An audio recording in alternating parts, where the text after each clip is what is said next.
sole purpose of being on there. It's just going to be me making a one-end statement explaining what's occurred, kind of a timeline, if you will. And then we'll close it, and then we'll go into public comment, and let the people that plan their schedules to speak here and allow them to speak. That's the sole purpose of being on the agenda. The author of the motion will require a 2/3 vote. Am I not right? No, To take something simple off? majority. And you got a second, so you want to hold forth your motion? That's correct. Okay. We will now have a roll call. I like that one. A roll call on this action right here to remove action item G from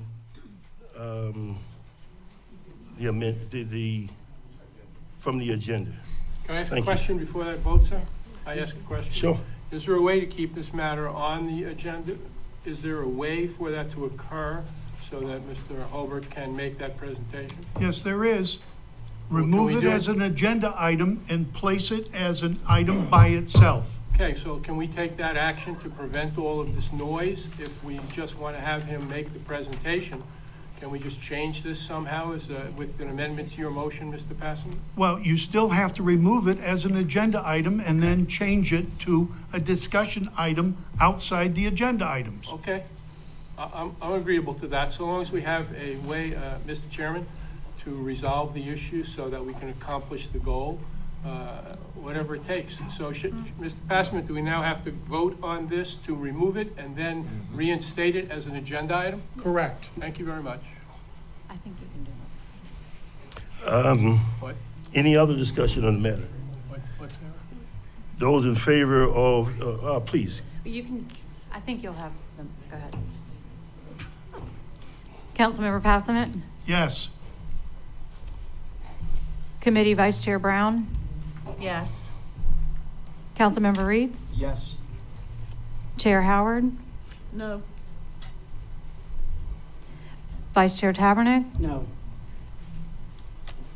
Councilmember McKellen, Yes? Councilmember Dawson, No. Committee Chair Glover. No. The motion fails. Okay, we're going to move the agenda at this time. There's the approval of the minutes. You still need to vote on approving the agenda. Sorry? You still need to vote on approving the agenda. Oh, you're right. I'm moving too fast, huh? Keep me slowed down because I will do that. All those in favor of the approval of the agenda, and at this time, please indicate by raising your hand. Okay, and those in opposition? And those abstaining? Okay, I'm not too sure how, Mr. Reese hasn't voted. yeah. I'm voting And I don't no. I'm think, confused. I don't know what we're doing. I'm, no, 6-2. listen, no. it's 6-2? It passes. Okay. Well, Did you vote, or you abstained? Which one? No, he voted no. Okay, I voted no. Yeah, I voted so it's 3, no. no. Okay, okay. Now can we get to the approval of the minutes for June the 2nd, 2025? I'll make the motion to approve the minutes from June 2nd, 2025. Is there a second? I'll second. Okay, is properly motion and seconded to approve the June 2nd, 2025 minutes. Can we pass this without any objection? Seeing none, is, No objection. okay, seeing none is passed. We're down to the public comment. You want me to read those?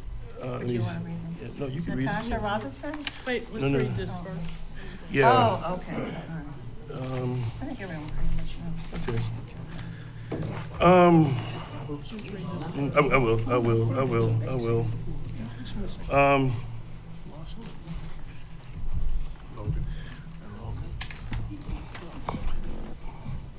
At the public comment, every member of the public who is recognized to speak shall limit comments to 3 minutes and observe the following protocol. Address the chair and in speaking avoid disrespect to council or any personalities. Confine themselves to questions under the judiciary of this council and be mindful and respectful for those who are present and others who may be watching on television. At this time, we'll have our first speaker here. And what we're gonna do is that we're gonna open up 15 minutes for public comment initially, and then at the end, we're allowing for 45 minutes for public comments. So we're adding public comments on the end, and we extending that to 45 minutes. So, Mr. Robertson. Good evening to the board, to St. Helena Island and all of the supporters thereof. I just wanted to address unethical practices and propaganda in this fight for St. Helena Island. Now, each side is allowed to voice and to do whatever they have to do to fight, to show what is right for St. Helena Island. Now, when it comes down to people who are not from St. Helena Island, they don't have any vested interest other than a way that they can make money or profit from it, even though the people there do not want it. When you step out and you do things like you get a petition and then you go to a festival in Yamasee, South Carolina, and go into a group of children, and there are videos and pictures, I'm pretty sure y'all don't want me to put them up, but of Mr. Roy Brown in the middle of 12, 13, 14-year-old middle school children, having them to sign a petition to go against the CPO on St. Helena Island for this fight on St. Helena Island. Now, I don't mind a good fight, but when you go that low, that far below the belt, there is an issue. That is somebody who cannot be trusted, not their word, their ways, or their deed. Now, by God, help me, because as him being an elder, you look at them in a certain light. Because I grew up in a Gullah Geechee community where the elders are the most important. They are the source of the wisdom and the teachings that we come up under.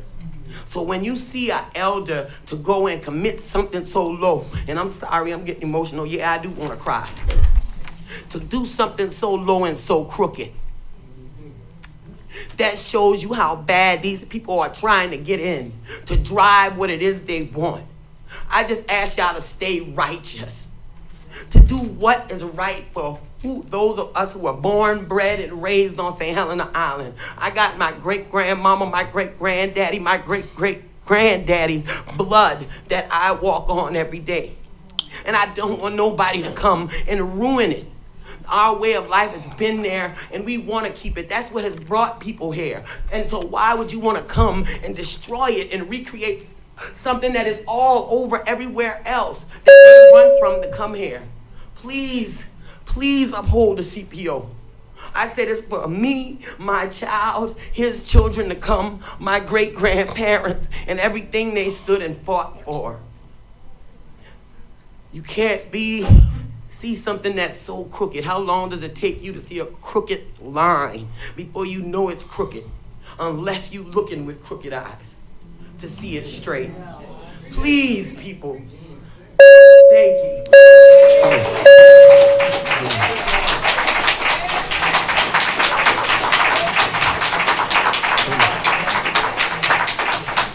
You're next. Oh, I'm sorry, Wendy Zorro, Wendy Zorro? That's what it looks like, see? Z-A-R, okay, thank you, Wendy. I'm Wendy Zara. Okay. I live in Port Royal, and thank you very much. Can you hear now? Yes. Okay. Thank you for giving me the opportunity to speak. I was here when the CPO was turned into law.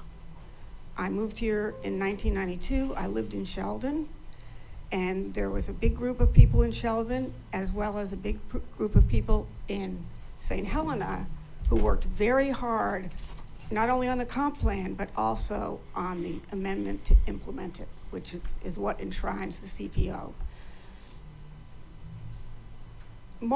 Probably none of you were on council, unless you were, Mr. Dawson, were you on council in 1999? It passed in 1999. We wanted it, the same thing in Sheldon, but we could only get the votes for them to do one place, and they did St. Helena, which is certainly better than none. These laws are passed for a reason. We spend a lot of time talking about comprehensive plans and planning. Well, as you know, by state law, the comp plan has to be consistently updated, as does the ordinances. But at the time of this particular, in 1999, there was a big emphasis, at least north of the Broad, on preserving the real rural areas. And that has carried through with the subsequent enactment of the growth boundaries. There also were, I don't know if any of you remember, but there were 2 studies on the cost of growth. One covered south of the Broad, the other covered north of the Broad. The cost of growth, well, I think those studies were done by Clemson. And I don't remember the exact numbers that they calculated the cost of growth to be, but it was over $1 billion for each one. And in that study, they did not count maintenance. For example, if you build this many schools, now you got to hire teachers, now you got to maintain them.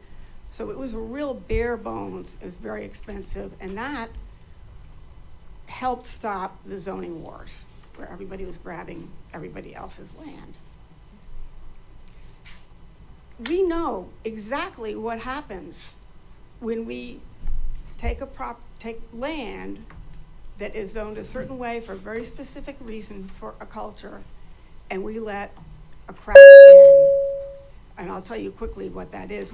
The people in St. Helena, as well as the people in Sheldon, got to watch what happened on Hilton Head. And they got to see that, okay, now the taxes too are high, they can't keep their property. So we know exactly what happens when the camel's nose gets under the tent. I ask you to please respect the zoning of people who have lived there for generations. Thank you. Thank you.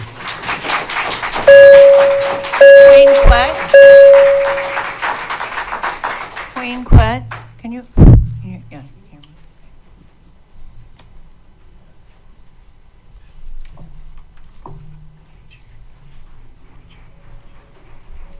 Good afternoon, County Council members, and also all of the St. Helena Island family with here today. I'm glad if there one more again, I had this opportunity for speak. There's a little confusion in the back about the public comments, so I signed up twice, but I'm gonna speak now, and if y'all don't call on me again later, I got my chance now. One of the things that why I signed twice is because there are 2 things that you're covering today on the agenda that I wanted to make sure that I was heard on. One of which are sacred burial areas on St. Helena Island.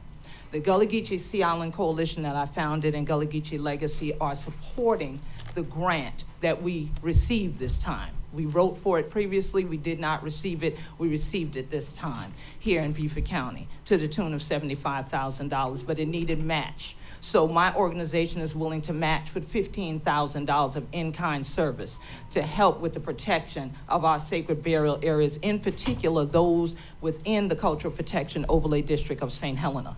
One of the other things that I serve on is the South Atlantic Salt Marsh Initiative, where we are working with over 300 partners to maintain 1 million acres of salt marsh and ensure that there are other areas where this marsh will be able to migrate in the future. Marsh protects our seafood, it's a nursery. It also protects us as humans from the flooding because we have sea level rise issues here. And when we build golf courses near such areas, golf courses require chemicals to be created and to be maintained. That now allows, when it rains, for that to run off into the estuaries and not only kill the marsh, but also potentially kill seafood and other things that are there. This area is sacred, not just because we think for Nampon and things like that, where people come down here for Nampon, but because it feeds our souls. We have ancestral souls lying along the intercoastal waterway near these marsh areas in these sacred burial areas. That was where our ancestors lie at rest. That's where my father and others and my brother lie at rest. So it is of utmost concern for me that the Cultural Protection Overlay District be protected.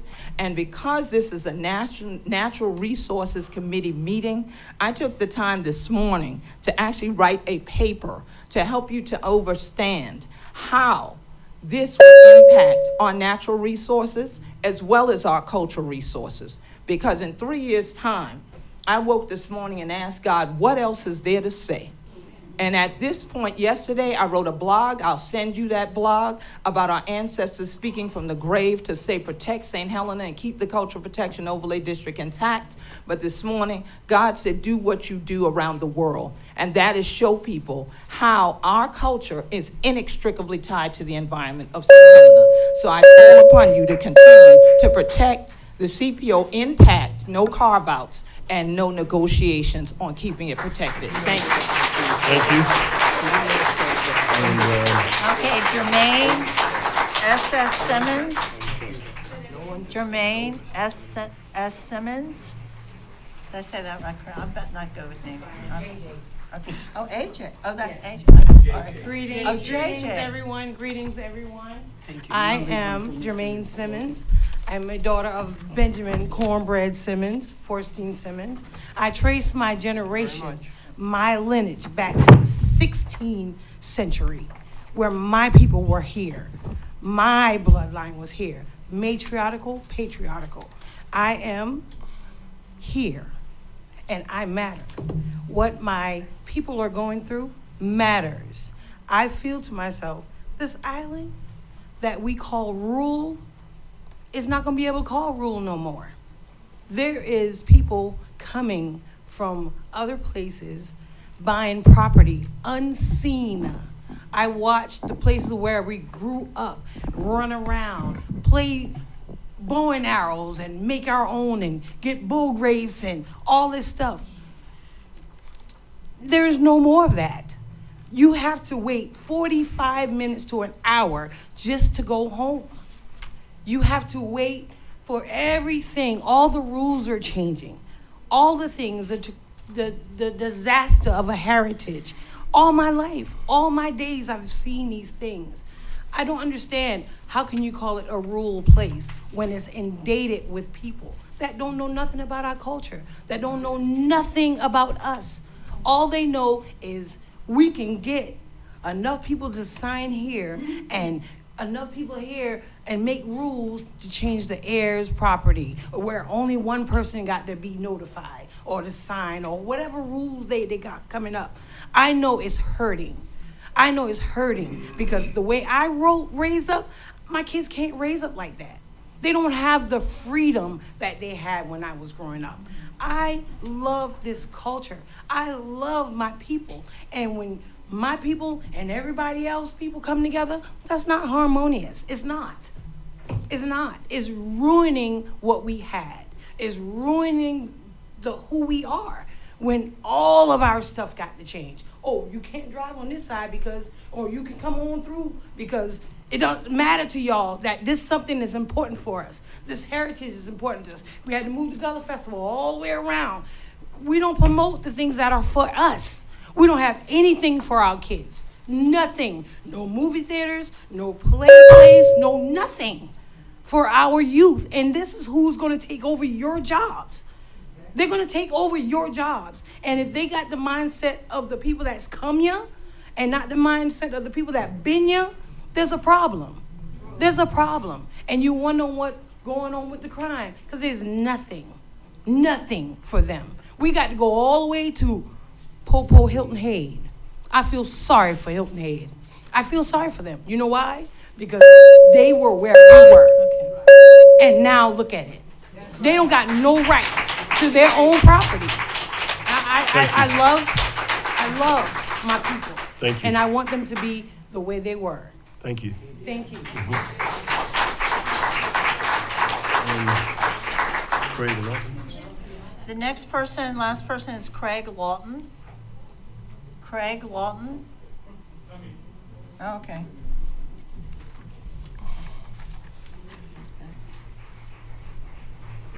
Thank you for the opportunity. Alexandra and I bought a home in 2020, bought a lot in Coffin Point in 2020, and built a home. Let me try again. I mean, you must have to eat this thing. Alexandra and I bought a lot in Coffin Point on St. Helena Island in 2020 and built a home.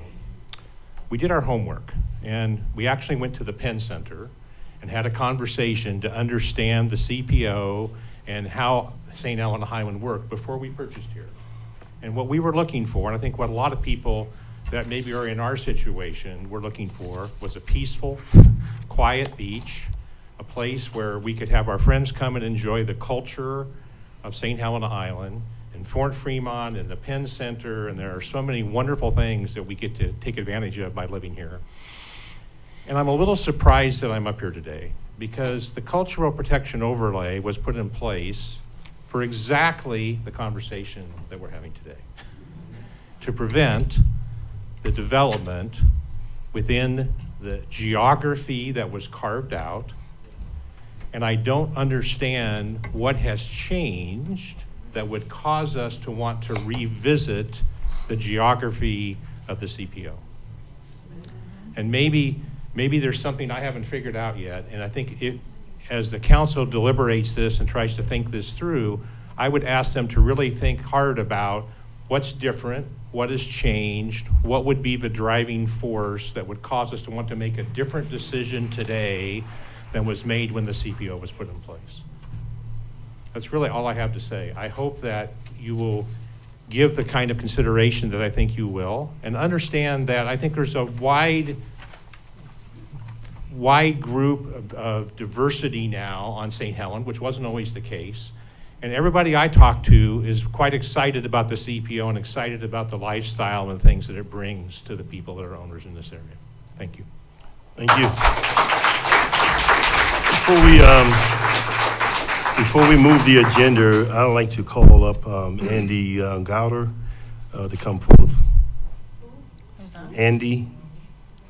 Right. Who's that? An attorney. And I don't like too many attorneys. Mr. Gowder is just that, but I know that he's probably costs a lot of money, so that's why I'm asking him to come here and, now to speak instead of waiting until the end. So Chair Glover, you're the I last appreciate one. that. Thank you, sir. Very much. Council members, good afternoon. My name is Andy Gowder. I represent the Open Land Trust and appear today to express their opposition to the zoning amendment being requested to facilitate the county's entry into a development agreement to develop a golf course community on Pine Island. The proposed Pine Island development agreement fails to meet the statutory requirements for development agreements under South Carolina law and violates Beaufort County's cultural protection overlay. The rezoning in the agreement should be rejected, as it, one, includes uses explicitly prohibited by the CPO, two, fails to demonstrate consistency with the comprehensive plan and development regulations as required by state law, and three, represents an impermissible attempt to circumvent validly enacted zoning protections through contract. First point, the agreement violates the state law's requirement for consistency with development regulations. South Carolina law unequivocally requires that a development agreement and authorized development must be consistent with the local government's comprehensive plan and land development regulations. The CPO constitutes a valid land development regulation that explicitly prohibits golf courses on St. Helena Island. The attempted simultaneously removal of the property from the CPO zone does not cure this fundamental inconsistency. At the time of the agreement consideration, the CPO remains the applicable development regulation, and the agreement and the attempted rezoning connected to it fails the statutory consistency requirement.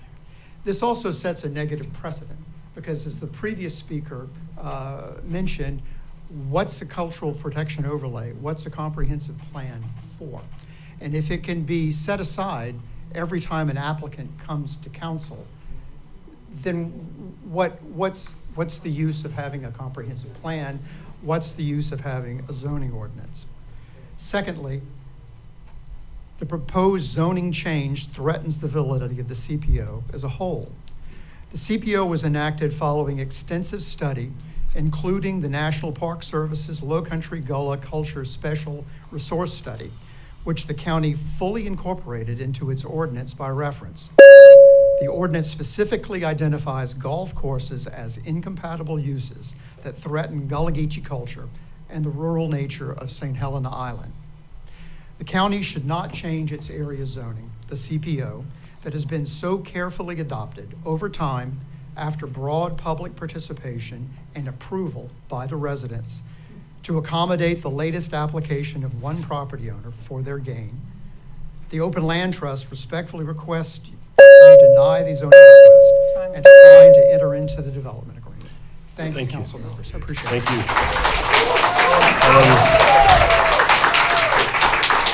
Thank you. We're going to move the agenda at this time. And next on the agenda is item number 7, the county administrative report. That's you? Hi, no, that's not me. Oh. But with Chuck being behind the seats, he asked me to go ahead and come up and just introduce the item that I'm going to talk about for the ACA report for today. Oh. It's Chuck's item, but I'm giving a presentation. Oh, I like looking at Okay, you good. better. Thank you. Please go I ahead. will take a compliment where I can get it. Go ahead. Yes. So today I'm presenting a GIS map that is on the county's online site. And it's been a work in progress for about the last year, working with the Nature Conservancy, the Open Land Trust, our GIS department, our Planning and Zoning department. And what we've done is put together all of the conservation lands in the county into one location so everybody can view it. And I was going to walk us through online how to get to the map and show you what it is and what it looks like and all the information that's available there. Okay. Thank you.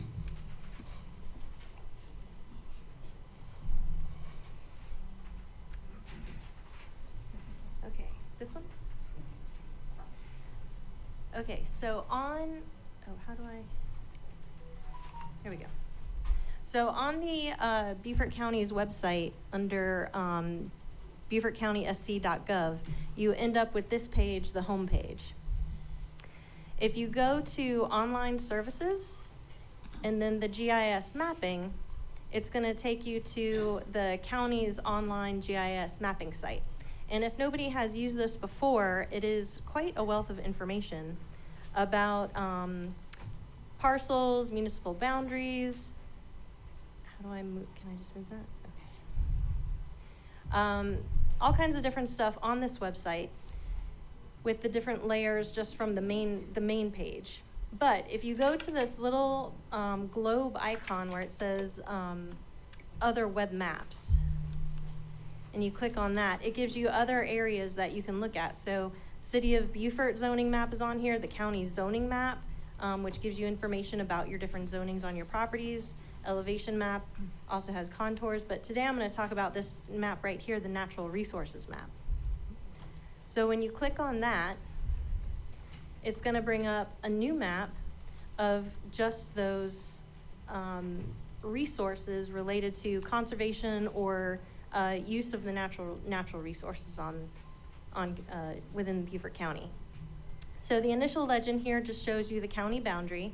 Marine access points, we have several different fishing bluffs, boat landings, piers, and public access points that are within the county and maintained and managed by county. We also have scenic roads, and then we have these other two here, the lands privately held and lands publicly held. The lands privately held are those conservation easements or other privately protected conservation lands that were acquired through the Rural and Critical Program, which are in pink, or the Green Space Program, which are in yellow. So as everybody knows, Beaufort County's been working for land conservation since about the year 2000 with acquisitions towards the Rural and Critical Program. And then now that the Rural and Critical Program funding has being completed, The Green Space program picked up and has $100 million to go towards purchases of land, and Mr. McShane has presented several of those here. You also have lands publicly held, which is another separate file of those lands that are owned or co-owned by Beaufort County. And those are also through the rural and critical or green space. And they are separated as open access, which are open to the public, restricted access, which are just a handful of them, but those are ones where you have to have an appointment or some kind of, for instance, one of the properties the Port Royal Sound Foundation co-owns with us is a restricted access property because you have to go with them. Or there's properties that are closed. There's a number of closed properties for various reasons. We also have, if you click over here on this layers list, additional layers within this map. It comes up.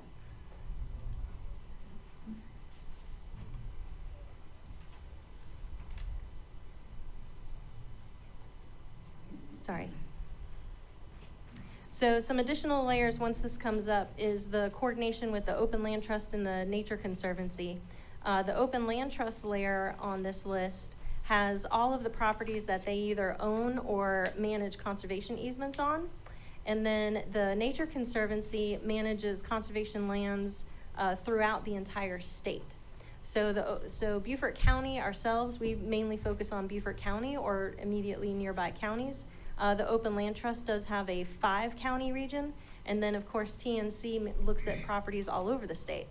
So if you come to this, you'll see several other things on this, including road classifications. If you zoom in close enough, you'll be able to see specific parcel lines and soils data. But down here, the Open Land Trust portfolio and the SC conserved lands is from the Nature Conservancy. So when these are opened, you can see the multitude of properties within the county, adjacent to the county, and then across the state. As you zoom in and out, you can see all the different types of properties that are purchased or that are conserved. So the Open Land Trust properties are either under conservation easement or owned by Open Land Trust. And then the information from TNC shows whether it's either a privately held property, state, federal, local government, or some other managed lands.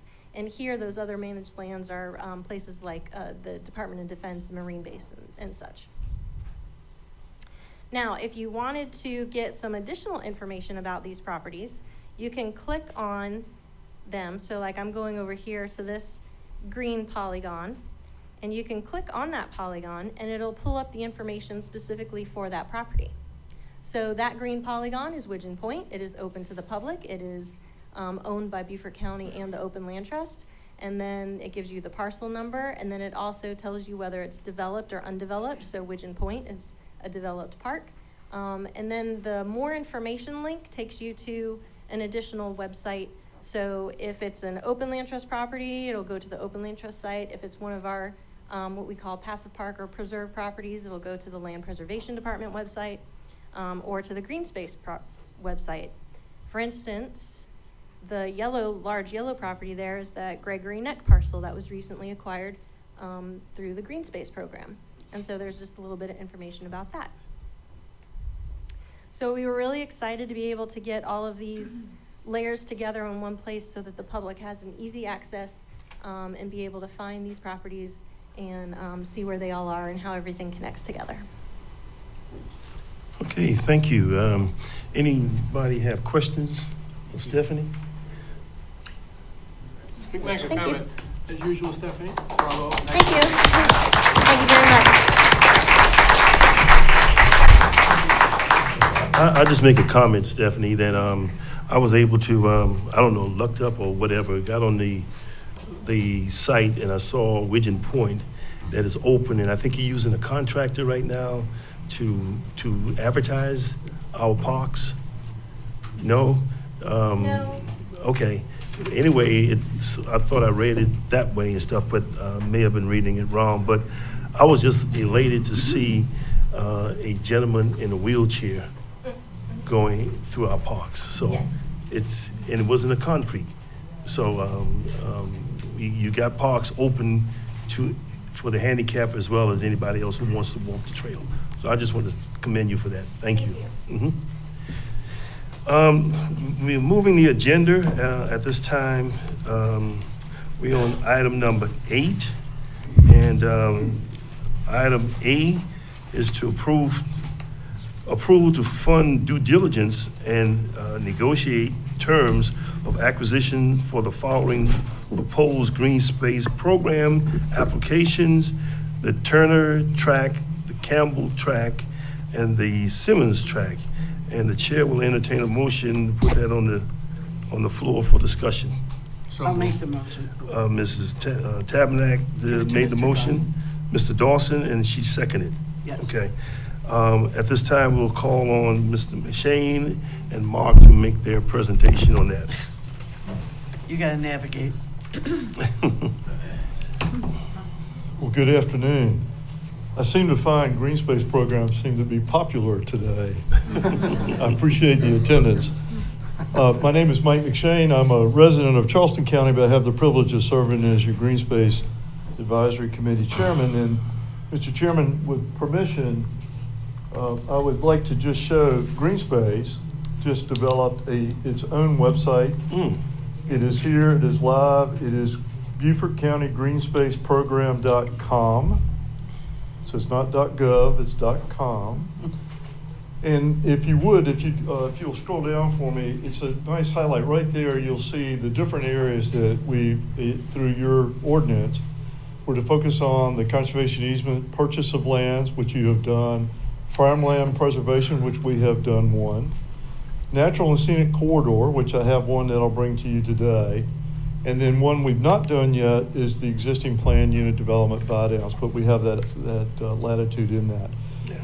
That website, I invite everyone who's interested in it. It'll be kept dynamic there for just like the spreadsheet that we'll send out on a regular basis. This will show where we are on that. So I just want to highlight and thank and applaud your staff who really put this together on that. So it's good work on their end to do so. Mr. Chairman, on the item 8A, there are the 3 tracks that you mentioned. The Turner track is on St. Helena Island. It's a 128-acre track. I think we have a map that we could just show as I go through each one of those.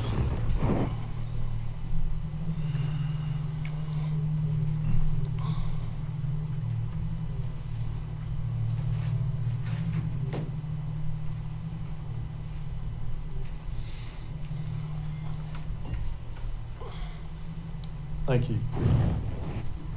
This is a conservation easement. What we're asking for on this track, which will follow for the next 2 as well, is the initial request for due diligence.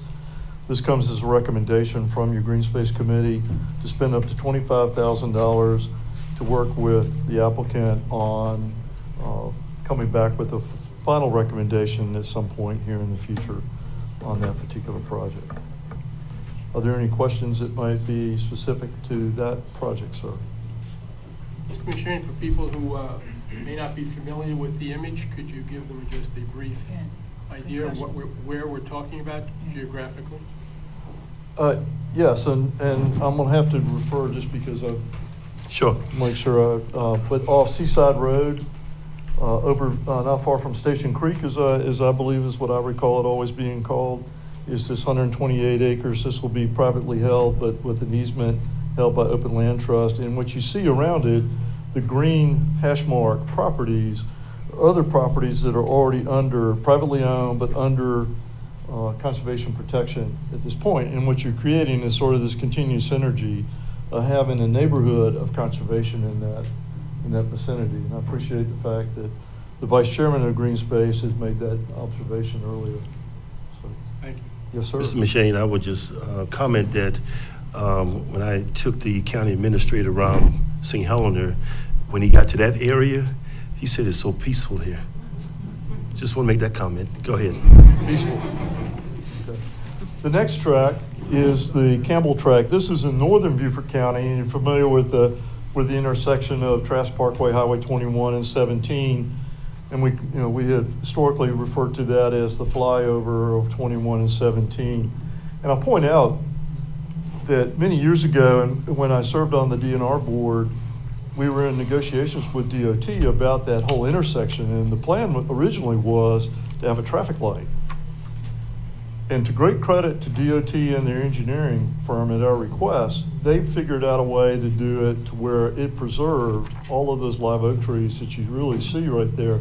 And to me, and admit and disclose that I'm interested in properties in and around that area, was that's the entrance into Beaufort. You're right there on the edge of the Ace Basin, your entrance there. And so I think that's always sort of been incumbent iconic, and frankly, a model that other counties have looked to as they look at road development, is the ability where you do not have to necessarily always do the classic intersection with a light and take all the live oaks, et cetera, in that area down.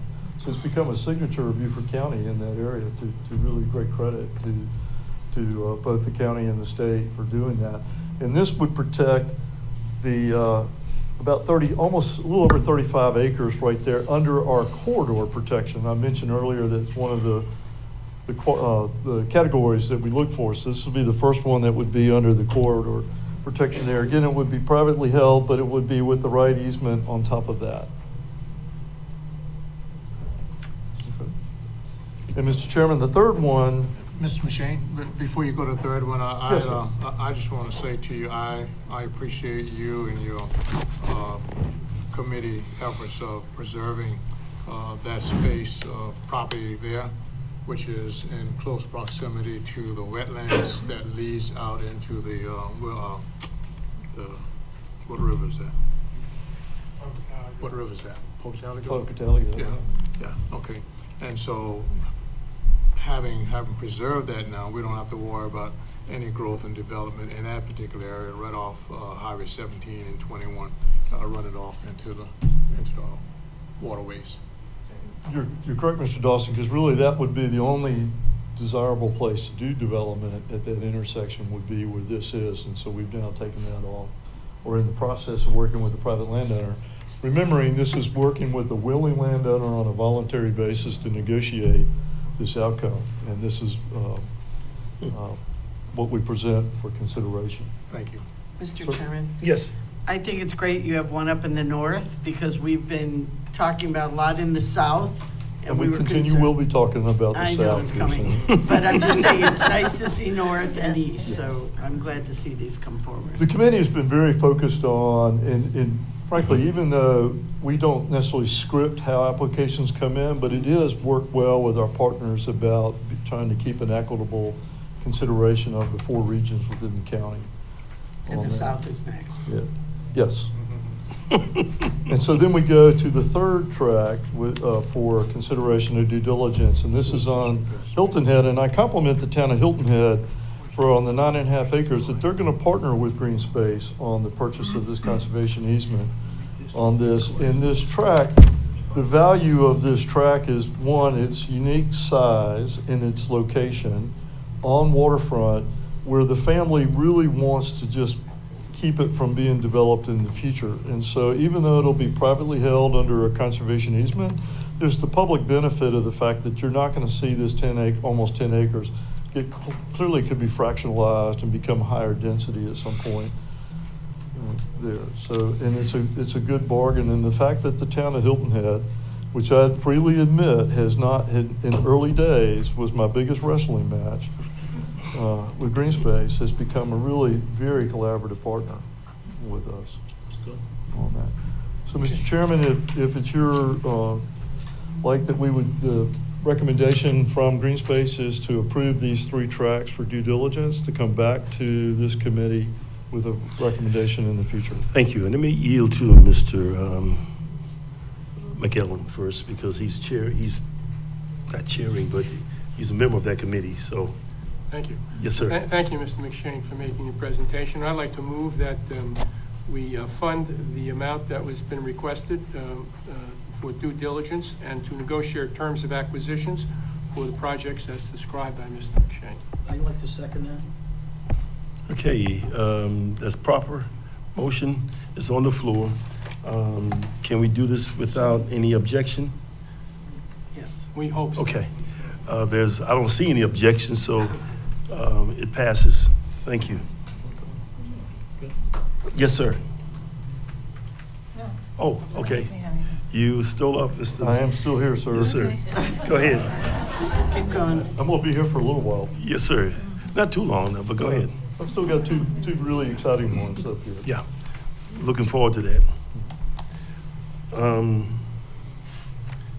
You want to get started and we'll put a motion on, or, Yes, I'll make the motion for item 8B. I'll second. okay. Now for discussion, Mr. Mr. Chairman, Shane. thank you. Yes. This is a project that we came before and were obviously granted due diligence. We're coming back with a recommendation to proceed for you as a committee to recommend to council later this month to proceed with authorizing funds from Green Space for the acquisition of 2 tracts. And I want to be real clear because there's sometimes it gets a little confusion because of some common names. Yes. We're talking about parcel 5A and parcel 5B. This has nothing to do with a coincidental common road called 5B. It has nothing to do with that. This is working with the town of Bluffton. Felicia Roth is here. I got to compliment the town of Bluffton. It has really been collaborative as a partner. They've moved forward on doing with our due diligence. They've been very artful in their negotiations. I'm pleased to say, and I think, Felicia, with your permission, that we can talk about sort of phase 2 will come. Yes, sir. So if you see on this map, you see there's a tract, Mr. Chairman, that's in between 5A, parcel 5A and parcel 5B. Right. That's 55 acres. We're going to call that simply parcel 5C. Okay. The owners of parcel 5C have agreed and the town has contracted to acquire that. We'll come forward as a secondary independent project of this, thank you, of that. But when you look at the 2, so there'll be a total of 2 projects. When you look at the whole of the 2, we're now 200 and nearly 209. It has 240 here, but with the 3. With the 3, it's going to be just under 300 acres Okay. total that will be under, with the right grant restrictions, collaboration from our South Carolina Parks and Recreation and Tourism Agency in collaboration with the town about how to implement the best strategy to take this into the public trust as a park. Now, to be clear, it does not prohibit future road work but I think it takes off the table why there would even be a need Considering. for any road work. It certainly eliminates the possibility of any residential or type of commercial development on that would be the total of the 3. So the importance was that not only to get the parcel 5A and 5B, is the secondary part, which will come forward fairly rapidly, will be parcel 5C. Then you have this continuum connection through that will eliminate all of that potential development on I that. have a question. Yes, The ma'am. 5C? Yes, ma'am. It's owned by who? Is that the Foothills? There's a collection, no, ma'am. Oh, no? The Okay. Parcel 5A and parcel 5B were owned by the Foothills Conservancy. Right. I think that's how the name, Right, correct? okay. But Parcel 5C. 5C was held by a consortium of member individuals there, and if I may, Mr. Chairman, this was handed to me, just Oh. maybe to pass, you can kind of see what 5C. You want that back? how Okay. it connects You can in pass there. that Okay. down. Oh, I don't know if we have one to share Okay. on the Yeah. screen. And what's, Mr. Machine, and what is going to happen to the 5C? I'm not We will clear. be coming back forward with a similar request. Oh, okay. To help the town. All right. But the town was so committed, they've already gone to contract with the owners of that. Yes. And so they'll be doing, so we'll be looking to quickly come back to support them on the actual acquisition of all 3 tracts. The request tonight is to bring a recommendation to full council for the acquisition, the release of the money from Green Space for the town's acquisition of parcels 5A and 5B. To be clear, we'll come back through a second process to request funding for parcel 5C. Any question? No? Thank Okay. you for doing this. This would never have happened had Green Space not existed. Right, I know. Correct. Yeah. Think about it. I know. Had Beaufort County not implemented a green space program, there would not even be this conversation about trying to preserve nearly 300 acres in the town of Bluffton. They would have had difficulty trying to do this on their own. Yeah. Okay, there's a motion already on the floor, right? Correct. If there's no objection, we'll approve this motion without any objection. Seeing Chairman, none. did that motion include the amount of the $2,143,678? Yes. Is the author of the motion? Yes, he Okay, said yes. good. Just Okay. making sure. Yes, sir. Okay, it's been approved. And we down to number C? Still here, Mr. Chairman. Okay, yes, sir. You're not There's going anywhere, a resolution, go ahead. I was going to make this Go ahead. motion for this resolution for the Buckfield tracks in an amount not to exceed $7 million. And just as a note, what's on here is not what's in here. So the 7 million is accurate. Okay, Very good. is there a second? I'll second. Okay, Ms. Howard is seconded. I don't know Right, why so- it's different. The Buckfield tract, this is northern Beaufort County. This is really at the tri-county area of Hampton, Jasper, and Beaufort counties. We're talking simply about Beaufort County side. Owned by an individual. Conservation started to try to negotiate with the owner in 2015. I was part of those negotiations in my capacity on the DNR board. In 10 years, we came to where we finally have an agreement to acquire the properties. This will ultimately go to the Forestry Commission to be managed as a state forest, which will produce public access recreational use under their State Forestry Commission's plan. Had Greenbelt not existed, we would not have this deal. Because tomorrow I'll be at the State Conservation Bank where we'll be making a similar grant application to the state. You are the dominant player of this tract in the Beaufort County side. But by doing so, enabled not only the whole deal, but that includes later phases in Jasper and Hampton counties. The Delta is a EPA grant that the State Forestry Commission has. They have it, that grant's in hand. So we have high confidence that this then will transition really rapidly to the State Forestry Commission and become that plays an economic development role. Despite the news here, which is still alarming, that mills have shut down, we still have areas where the state still wants to demonstrate good forestry practices on that. It plays a role in resilience. It plays a role in recreational use. This is still a very fine move, and it would not have occurred had it not been for green space. I was there on day one. I know this owner as others do, and we would not be at the table today had it not been for green space. Okay. Ms. McGowan, you have any comments? To me, this is transformative of what occurred in that area of northern Beaufort County. Yeah, just one comment. This is another perfect example of the regional approach where there's more than one county involved in it. We're providing the lead, but we're bringing in Jasper and Hampton, I think it is.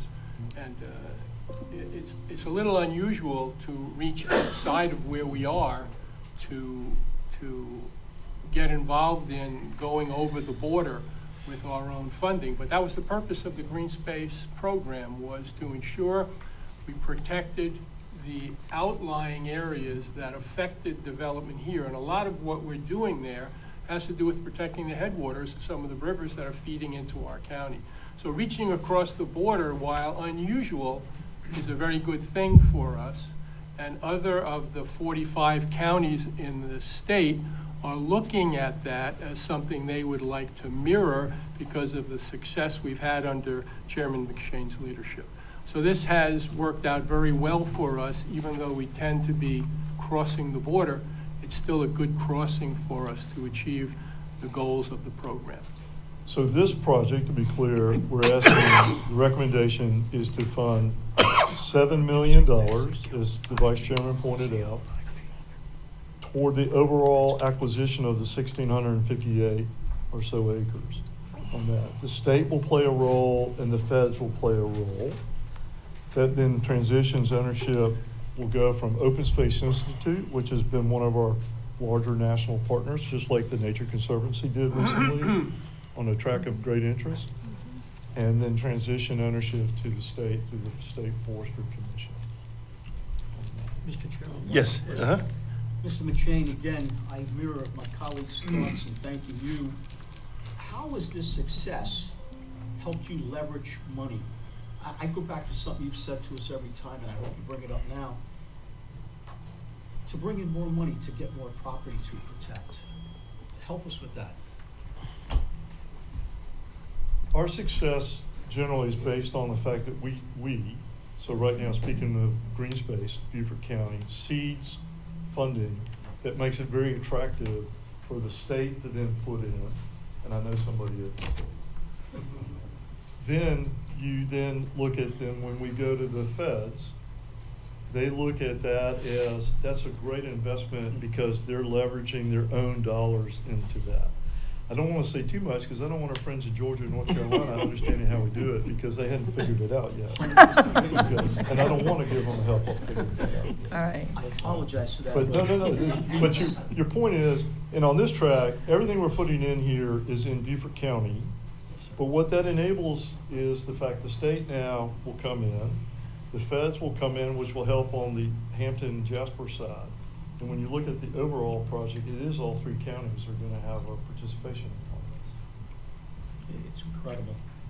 If I might, Mike, Yes. I commend you on actually acquiring these properties for conservation, preservation, and even to the point where it's going to include public access for recreation.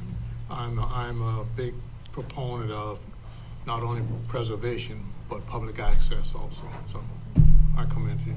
Well, I appreciate that, sir. There's a balance between public access and public benefit, and what we try to do, there are times you want full public access, therefore it's really going to require fee simple ownership. There are times you don't want to own it all. I promise you, of owning land, you don't want the operating expense to go through. Stephanie, she knows all too well the operating expense. So, but we balance that. We balance that because when this is acquired, and you look at the private lands that are surrounded, that are protected, you now have an entire ecosystem that plays into the role of managing all that water that typically flows down. And if you were around there this weekend, you would have seen a lot of that. And then not to mention the fact you just produced a wildlife corridor, which I still think is something very important to the citizens of Beaufort County. I think you've shown that time after time about the value of what wildlife mean, not just from a recreational standpoint, but really part of our whole culture in this community on that. And so we're really at a point between this, Gregory Neck, Chelsea, projects like that we're going to connect the Savannah River to the Ace Basin. That'll be one of the most unique features of any part of the state, frankly, any part of the entire southeastern part of the country, to have that type of collaborative conservation.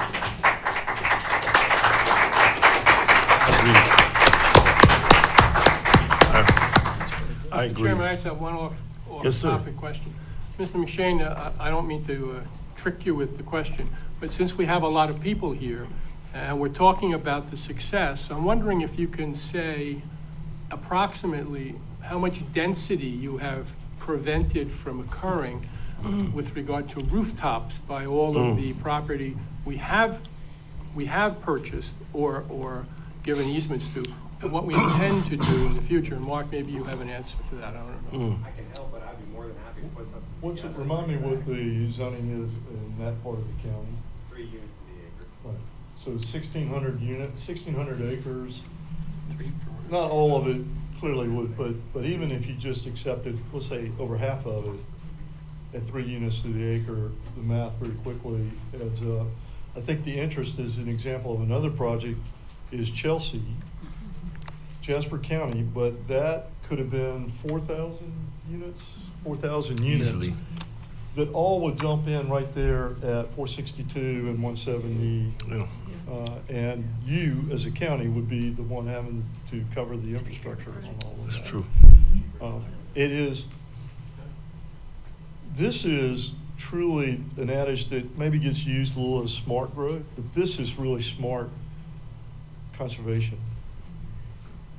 Because you're helping direct it in areas that really have benefits beyond just the fact they're not rooftops. You're putting money in areas that really can absorb a lot of the differences that are occurring in our weather, our climate, sea level rises, all of those that are taken into consideration from a land management standpoint. You also, I think there's an element here that people enjoy the outdoor aspect. That's a big part of our lifestyle in this part of the world. And you're now allowing and ensuring that they has access to that. So some of it had been privately owned and didn't allow any public access, but you get to other tracks like this one will now have the public be able to do that. And you create its own economy by having people go up in that area and spend some time there. Your trail system is really kind of magnificent. And regrettably, my home county really hasn't built that kind of trail system like you have here, and people flock to it. The waterways is an example or something else. So our growth in recreational use of the waterways continues to outpace the rest of the country. Thank you. Thank you. Any I hope other that questions or answers your comment? Ms. Machine, we just want to thank you for, we're going to take this motion and move it forward. Let me do that first. Can I do this without any objection? Yes. Yes. Seeing no objection, this motion passes. You brought to us two parcels I love, really. I mean, I love them all, but because it's connected to the Forestry Commission, that opens those two parcels, one on the south side, one on the north side. So the public will have access to that in the future. And I think I want to say that yesterday I had a chance to take my wife in the Donnelly The Donnelly Wildlife Management Area. Wildlife management area and stuff.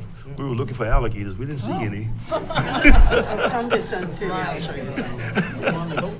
Well, they're political alligators and they're real alligators. Oh, my. Yeah. But it was a beautiful piece of property and stuff, yeah. The only problem was navigating, driving when a car is coming and you're trying to get by a small, narrow road, but we managed it, but yeah. If I may, Mr. Chairman, just very quickly, the Donnelly Wildlife Management Area was a great example that sort of initiated in 1989 the concept that we could have an ecosystem like the ACE Basin. ACE, of course, being the acronym for the three rivers. Yes. The Ashtaboo, Combahee, and the Edison. As someone said the other day, it's not a Sheepoo, it's not Combahee, and it's not a Disco. What? What did you say? You had to have been around a while. Oh, yeah. That then really created a priority amongst private landowners to do what we want to do on a voluntary, willing basis to negotiate a conservation outcome. Many of them were fully donated. That became a model that really doesn't exist anywhere else, at least on the Atlantic seaboard. And by doing so, it's now what I think in the 35 years of that, to think about those who commute from here up to Charleston, to those who live or work in those areas or really use it for recreational purposes. The benefit of what's occurred there to now see closing in on 400,000 acres in the ACE Basin under protection, and most of that's privately held. Most lands are privately held. And to see landowners willingly do this benefits us all, and I think from a lot of different reasons. Some are easy to measure, others are a little more complicated to measure, but there are benefits to that. So from an air quality standpoint to water quality and water quantity issues.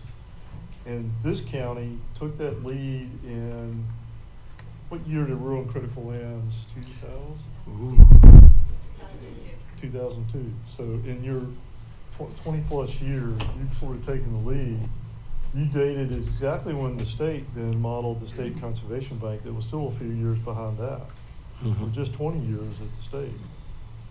And the state just put record funding into the conservation bank because the state, and I will share with council, the spreadsheet, which you can't necessarily see other than a lot of lines, has 48 projects that the state bank is going to be looking at tomorrow. 48 projects. Some of them are joint projects, but it's across the state that we're seeing this, that it's really compelling for the state of South Carolina and the citizens that support this. And you would think that it would be maybe one side of the political realm versus the other. It's not. This is universally accepted as a good Practice. policy, Yeah. is to invest in conservation.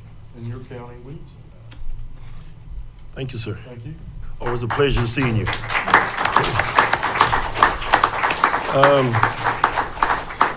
We're going to move to item D, and this is a discussion of declaring the Corners community on St. Helena Island. Is that going to be led by Rob, or is it Kristen? Rob? Okay. Okay. And this is some work that I would tell you that the CPO has been working on for several years and stuff, but go ahead.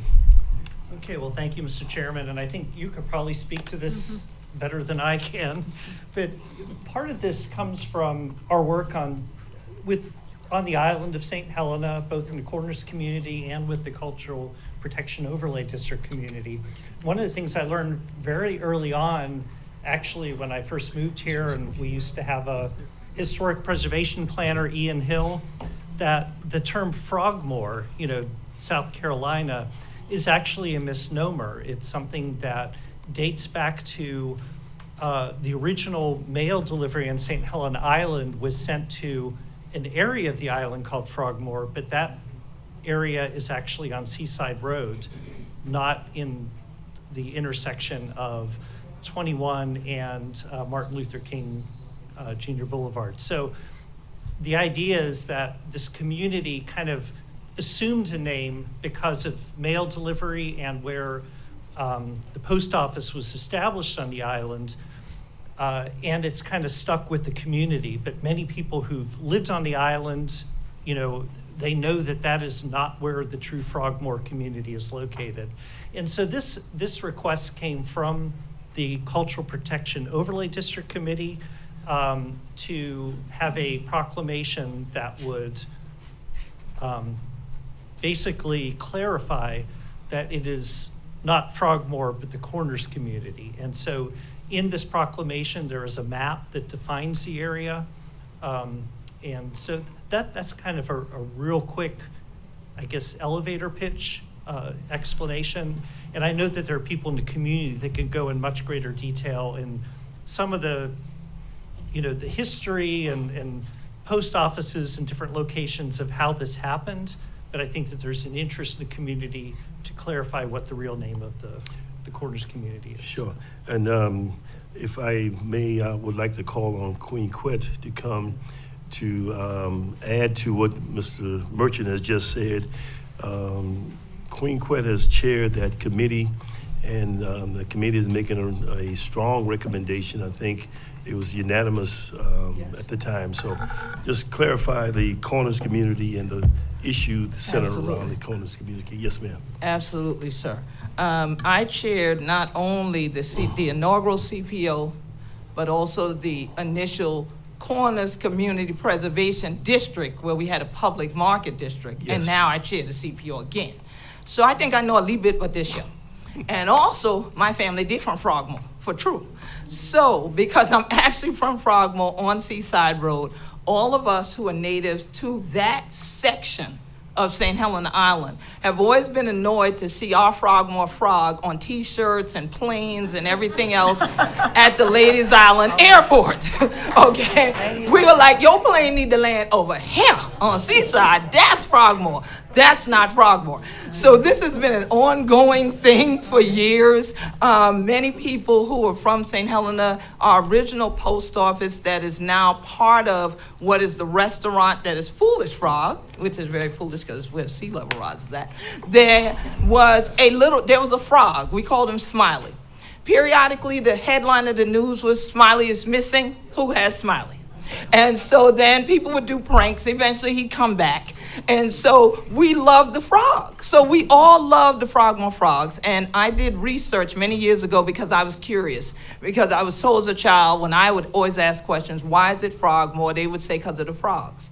And I said, that cannot be the only reason. There got to be something else. So the research was done, and sure enough, come to find out, it came from a gentleman from England. He is from a hamlet called Frogmore, which I've gone to visit in England because I'm from Frogmore. I wanted to see their Frogmore. And so people started to keep saying, though, but I thought it was over here. I thought I've driven through Frogmore. I said, were you on Seaside Road? They say, no. I said, you on 21? Yes. I said, so you didn't drive through Frogmore. So you drove through the Corners community.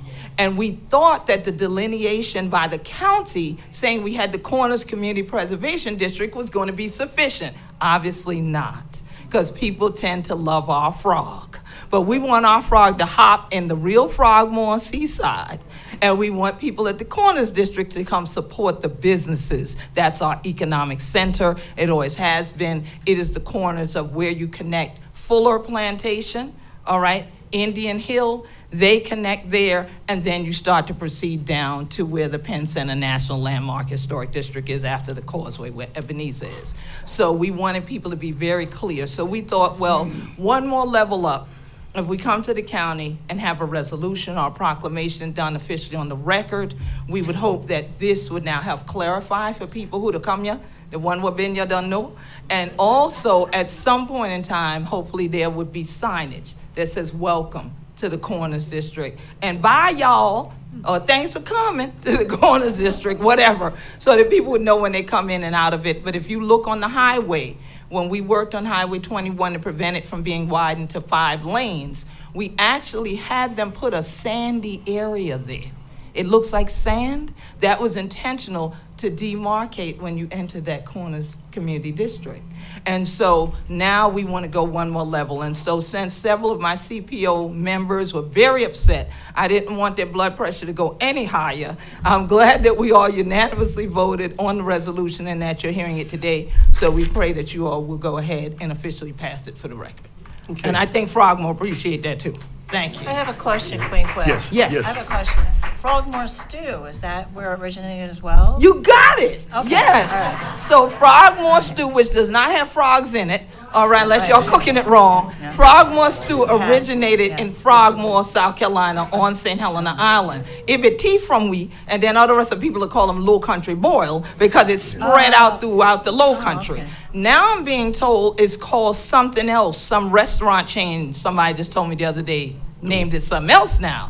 I wasn't going to name their name. I knew what it was. I wasn't trying to give them a plug. But yes, Frogmore is where that dish originated, and it is Frogmore stew. Okay, cool. Yeah. Thank you. Yeah. Any question, comments? No. Can I need to entertain a motion to pass this resolution to council. I'll motion that. Oh, okay. Thank you for the presentation. There's no action required. Oh, no action? None? Oh. Discussion, and there will be a proclamation presented at the next council. Thank you, sir. Okay, yeah. Okay, definitely. there's no need to move a motion. Thank you. Okay. Now, item E, there's a resolution authorizing the county administrator to accept a historical preservation grant award from the National Park Service, cemeteries, surveys, etc. The chair will entertain a motion to that effect, and we can get into discussion. Christian is already here to discuss. So moved. Oh, okay. I'll second. Seconded, okay. You got that, Sarah? Okay, go ahead, Christian, yes. All right, so, sorry, I'm kind of losing my voice. So we were rewarded $75,000 from the National Park Service to update this is the 1999 St. Helena Cemetery Survey.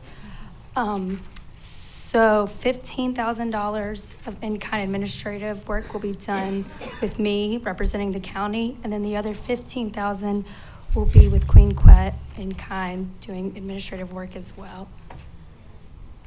That's Pretty simple. Simple, okay. Any question of I have Kristen? some I think, questions, Mr. yeah, Chairman. because she's been working on this for several years, trying to get a grant, but go ahead. It says here that 15,000 in-kind administrative work. Mhm. What does that mean, in-kind? They're giving it time and service. Oh, okay, are you giving your time in service? But are you doing that on Beaufort County time or your time? Yes, for county time. On Beaufort County time? Yes. Yes. It's, She's doing the work it's the now county's anyway. match. I Yeah. will just be representing the county with that match. I had a comment. Mhm. I'm so glad you got this grant. This is so important to get these cemeteries Nice. delineated, and to do it properly. Thank you.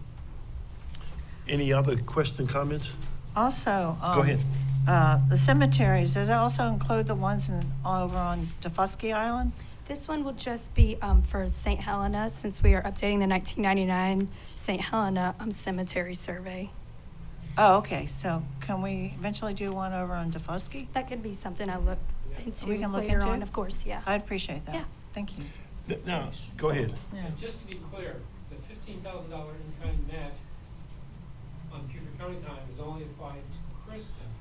Queen Quet is her personal time. She's Correct. volunteering. Yeah, for we that. understand that. She's volunteering her time. Yeah. Now, I was under the impression that 25 was for St. Helena, specifically to deal with what has been done already in Yeah, so- 1999. Yes, so 20, it's, whenever I talked to some consultants, I got an estimation of around 25,000 will be needed to update the cemetery survey, and then the rest of the 50,000 will be used to do some ground penetrating radar work to set some boundaries around those that are considered at-risk burial sites on St. Helena. The 50, is that not for the entire county, or is it just for? It's just for it's still just for St. Helena Island. Okay. Okay. Any other questions, comments? Can we discuss this at a later date? Can I discuss it with a later date with you, as far as the Fusky Island cemeteries yeah. go? Because it's really important over there. Yeah. I don't know if you're aware of it or not, but it's very. I would conclude that it's important all over Beaufort Yeah, County. I agree. Yeah, I agree. Yeah, absolutely, I agree. And- No, I'm just and- saying, And I would think that this since would we're be the doing it for St. beginning of Helena, can we something do it for Yeah. bigger. for that- Fusky as well? Okay. Chairman, do we need any action on this? Yes, Yes. yes, to receive the, right, Oh, okay. pass it up to county council, receive the money and stuff. We have, what I meant was, we have to vote to move it? Yes, to council, Right. yes. Yes. I just wanted to answer Councilwoman Brown also. Yeah. Yes, that is very important. Yes. The Fusky and the other burial areas, especially the significant Gullah Geechee burial areas are definitely important to us. And so our success with this will give us an opportunity to leverage this, to get other funds and to expand the work that we're doing. St. Helena is a starting point because the 1999 one was supposed to have been updated 20 years ago, almost. It's like, okay, it's like every time the ball would move and they said, we can't do it now, we can't do it now. So that's why we had to seek outside funding. We're just starting there. So I'd love to talk with you Yeah, more about yeah, that absolutely. because there are also some other folks that we're working with outside of South Carolina, in fact, who are interested in working on all the Gullah Geechee sacred burial areas. So they are willing to come in and also do some additional in-kind work in various areas we Yeah, it's very identify. important to me. So I definitely wanted Because to of just my put that Gullah on the friends record. on Hilton Head. Absolutely, Yeah. yeah, Thank you. absolutely. They're family to us, so Okay, trust me, yes. we ain't leaving them out. Okay, all right. Okay, can we approve this without any objection? Someone chickens in the road. Okay, then it's approved without any objection. Thank you, ma'am. And Kristen, you got one more. Yes. Okay. Oh, go ahead, Rob. So these two items are sort of related, and I just want to, I think you've all met Kristen, but Kristen has been staffing the work of the Culture Protection Overlay District, and obviously the issue of cemeteries has been very important on that island, and that's really what got this project started. But in exploring the opportunities for grants, we started working with the state, and we kind of learned some things about our own historic preservation ordinance that needed updated. So there is a relationship between these two. And so what Kristen will be presenting are updates to the historic preservation ordinance to make sure they meet state requirements for what is called a certified local community, which will make us eligible for more grant opportunities in the future, especially at the federal level. In addition, this includes standards for buffers and cemeteries, which is something we currently don't have. And they apply both to cemeteries with very clearly established boundaries and then those with not clearly, with a little more leeway given to make sure that there's not encroachment. So there's a relationship between these two, but it's very important, and these changes apply countywide, and I think will be very important for preserving the historic preservation. Thank So, you.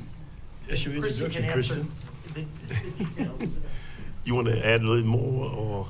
Yeah, so this is with the Certified Local Government Program that Need is a ran. motion and second to do I thought we this? put that on the table already, we didn't? No. Not for the next Oh, one. please do. I'll make a motion. Second Ms. that. Howard, and then, okay, Tom, yes. Thank Go ahead. Yeah, so this is with the National Park Service. So currently, our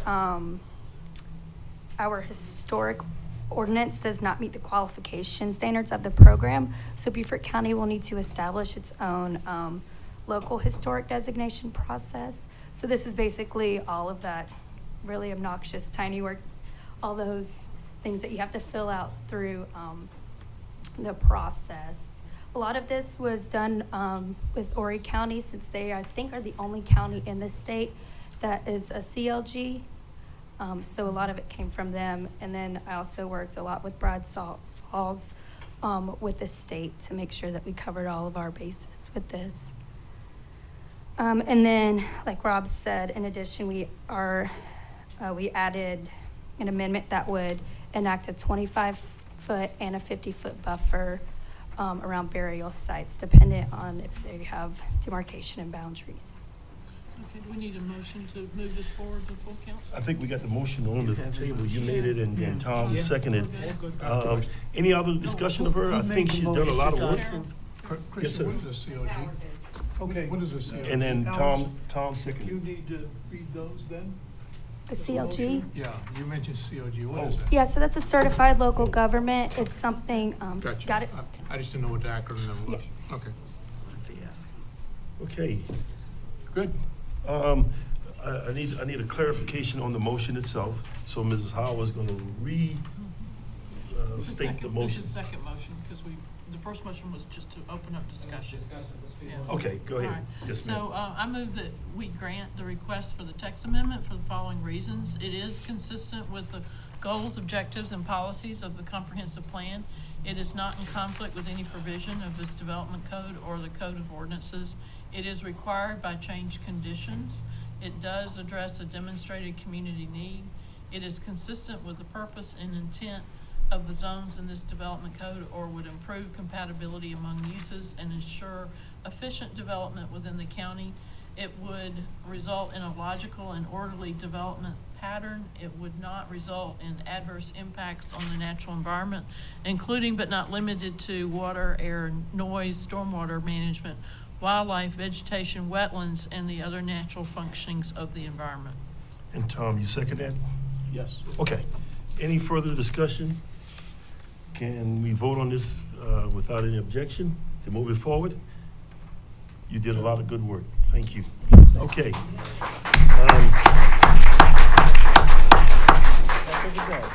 We down to item number GG.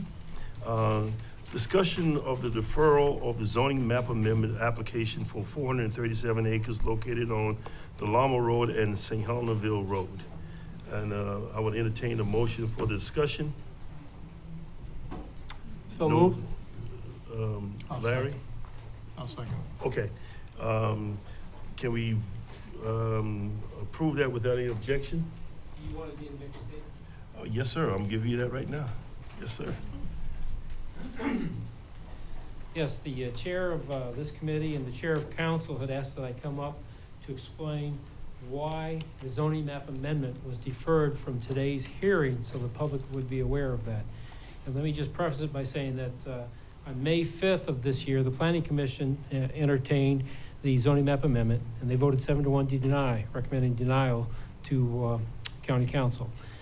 It was then scheduled to be heard at the June 2nd Natural Resources Committee, but a request came in from the applicant prior to that meeting, Are you talking to the microphone so everybody can hear you? and the director of the planning department granted that request to defer it for good cause. So when he granted that request to defer it, it was determined that it would be best to schedule it for today's hearing so that it would be able to be married up with the development agreement, and they would both be heard at this Natural Resources Committee meeting today was the plan. This summer, a motion was made by council, and council voted to approve changing that plan, and they decided they wanted the development agreement to be heard at the full county council. So that's why they didn't get married up at this September 2nd Natural Resources Committee.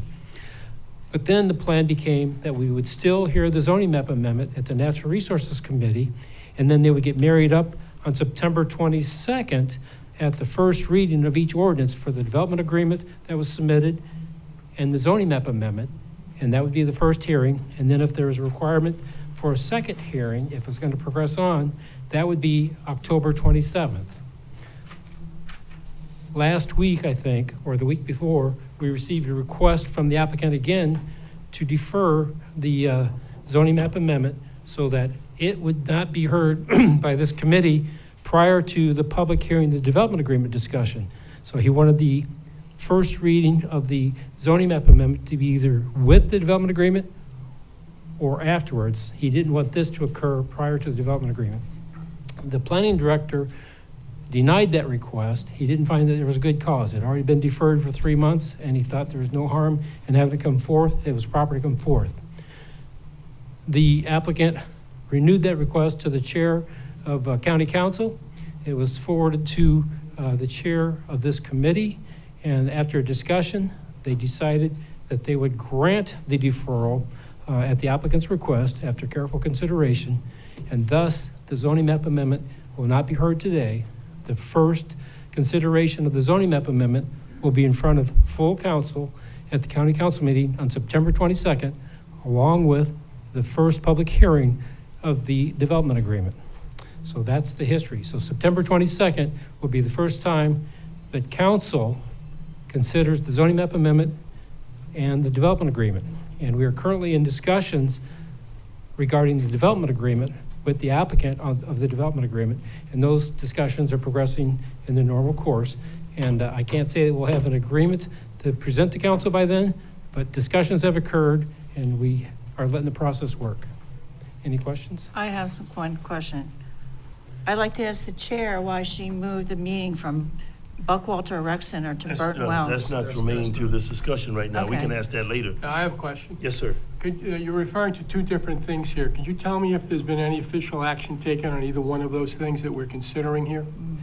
We're not considering here, but there has been official action taken on the development agreement in as much as county council voted to have the county attorney and our outside legal counsel enter discussions Right. with the applicant. Right. And has the development agreement been voted on by any other body in Beaufort County? No, sir. County council decided that they and they alone at this time would have the meetings and discussions related to the development agreement. Okay. They won't be referred to the committee, a council committee, Okay. or the planning commission. What did the planning commission vote on? They voted on the zoning map amendment Okay. ordinance, the application for zoning map amendment. That's what occurred on May 5th. And what was the action taken there? They voted to deny the zoning map amendment by 7-1 vote. Okay. 7-1? Yes, sir. Okay. Any other questions, comments to? That's it for me. Okay. Thanks, Brian. Thank you. Yes, sir. We're moving the agenda at this time. We're down to the final item, number 9. I'd still like I'm to, sorry. Mr. Chairman, I'd Oh, still like sure. to ask the chairman why she moved the meeting from Buckwalter to Burton Wells. I'll be glad to answer that. I answered you an email too. Well, I want you to Councilman say it Brown. to the public. I will say it to the public. I was requested by Councilman Glover because we know there will be a lot of people at that meeting that live in northern Beaufort County. We've moved meetings to south. Remember the Hilton Head Bridge Okay, you already meetings? said all that. But Well, I'm no, requesting, You wanted me to say it to the public. In the past, we've moved meetings to southern Beaufort County, such as when we had discussions regarding the Hilton Head Bridge, to accommodate the public from Hilton Head, since I've been chairman. Also, we've had other meetings. We will still have a meeting at Buckhalter at the next opportunity, because we had said we wanted to do meetings all over the county. But it was my decision, based on his request, that we move it to Burton Wells. We could not get the sheriff's building, we could not get the courthouse, but that way, people in northern Beaufort County, who seem to have more interest in the Pine Island issue than people in southern Beaufort County, it would accommodate their interests to go to Burton Wells.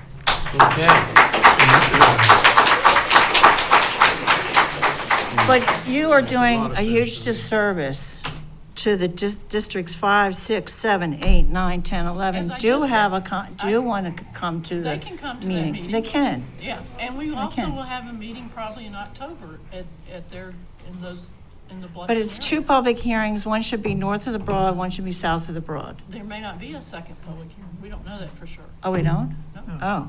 This Now, we can we don't? move Oh, the I didn't know agenda? that. Okay. Yeah, Yes. this meeting will be televised too, won't it? Yes, it will. Yeah, thank you. It's like we televise all of our meetings. It will be, and I want to just say to the chairman, thank you for that. I think the public here on this side appreciate that, because they wouldn't have to travel. But anyway, let's move the agenda to the public comment. Let me read my. Yeah, let me read my statement. Again, for those who were not here earlier, at the public comment, every member of the public who is recognized to speak shall limit comments to 3 minutes and observe the following protocol. Address the chair, and in speaking, avoid disrespect to council or any personalities. Confine themselves to the questions under the jurisdiction of council. Be mindful and respectful to those who are present and others who may be watching on TV. And at this time, the chair would like to recognize Senator Campson. Senator Campson.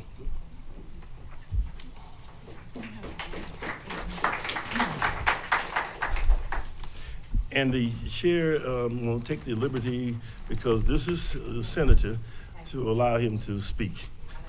No time. Thank you, Mr. Chairman. Have y'all received the letter that I sent by email today? I just got it, but I hadn't read it, but yeah, I Okay. scanned it, but yes, sir. Oh, you just got it. Well, I'm going to read it, and then I'll make a few comments, and happy Yes, to sir. answer any questions that anyone may have, address any issues. But this is addressed to Councilman York Glover, the chairman of this committee. Dear Chairman Glover, as the South Carolina senator that represents St. Helena Island, I wish to express my strong opposition to a proposed zoning amendment application and development agreement that would carve Pine Island out of Beaufort County's current cultural protection overlay zone standards. I represent one half of South Carolina's coast, from Bulls Bay in Charleston County to Port Royal Sound in Beaufort County. As a fifth-generation low country native and avid outdoorsman, I know this coast like the back of my hand. St. Helena Island is unquestionably South Carolina's most culturally rich and consequently its most culturally vulnerable sea island. It is at the heart of South Carolina's Gullah Geechee culture that is suffering gentrification everywhere else along the coast. From St. Helenaville, where freed slaves settled during and after the Civil War, to the Penn Center, where generations received the education they had so long been denied, to historic and bountiful Port Royal and St. Helena Sounds that supplied their subsistence, to Martin Luther King's covert meetings at the Penn Center during the Civil Rights Movement. The history and heritage of the Gullah Geechee culture is inextricably intertwined with St. Helena. The proposed zoning amendment application and development agreement is a threat to this rich and irreplaceable cultural heritage. I announced at the Penn Center's 160th anniversary celebration in 2022 that Representative Michael Rivers and I secured almost $2 million for Penn Center renovations to further its important work. I subsequently secured $1 million appropriation for a Gullah Geechee Cultural Center and Market on St. Helena to preserve and showcase Gullah Geechee culture. Retreating from CPO protections at this juncture would be at odds with these state appropriations designed to preserve St. Helena's rich cultural heritage and history. The current CPO has protected St. Helena from gentrification experienced everywhere else along our coast, most of it in my district. In its wisdom, County Council plotted a different course for St. Helena years ago, a path that values and preserves its immeasurably rich history, culture, and natural resources. I employed the Natural Resource Committee and County Council at large to stay the course. Thank you for your consideration and for your service to beautiful, historic Beaufort County.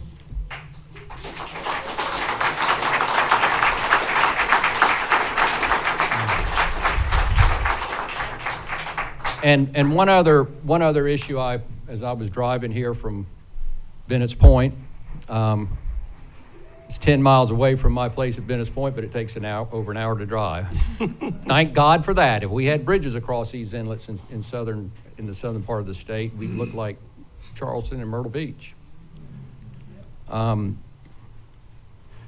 other thing that comes to my mind, though, as I was thinking, driving, if you do grant this exception, if you accept this application, which creates an exception to the overlay district, what will be the limiting principle going forward? What is the criteria? How can you reject someone else's request? What will be your limiting principle? In my view, I think there would be no limiting principle, which means that other developers would step forward wanting to do similar things, and the cultural overlay district would really go away. Now, I'll be happy to take any questions. The senator is here, and it's unusual to have a senator, so if anybody have a question for the senator, we can entertain those questions or comments and stuff, but other than that, we would just want to thank you, so. Well, Go ahead. I'd like to say Yes, sir. a couple other things. Number one, I listened to Mike McShane, who's my good friend and ally in conservation. In fact, I authored the South Carolina Conservation Bank Act that has protected almost 500,000 acres in South Carolina. And there's no county in the state, because I keep track of this, but there's no county in the state that has done more for conservation, to augment that funding, because I was proud to have co-sponsored Tom Davis's bill that created the sales tax revenue for conservation. There's no other county in the state of South Carolina who is as committed and puts their money where their mouth is when it comes to conservation. And I applaud y'all for that, and I think now is not the time to retreat from that commitment.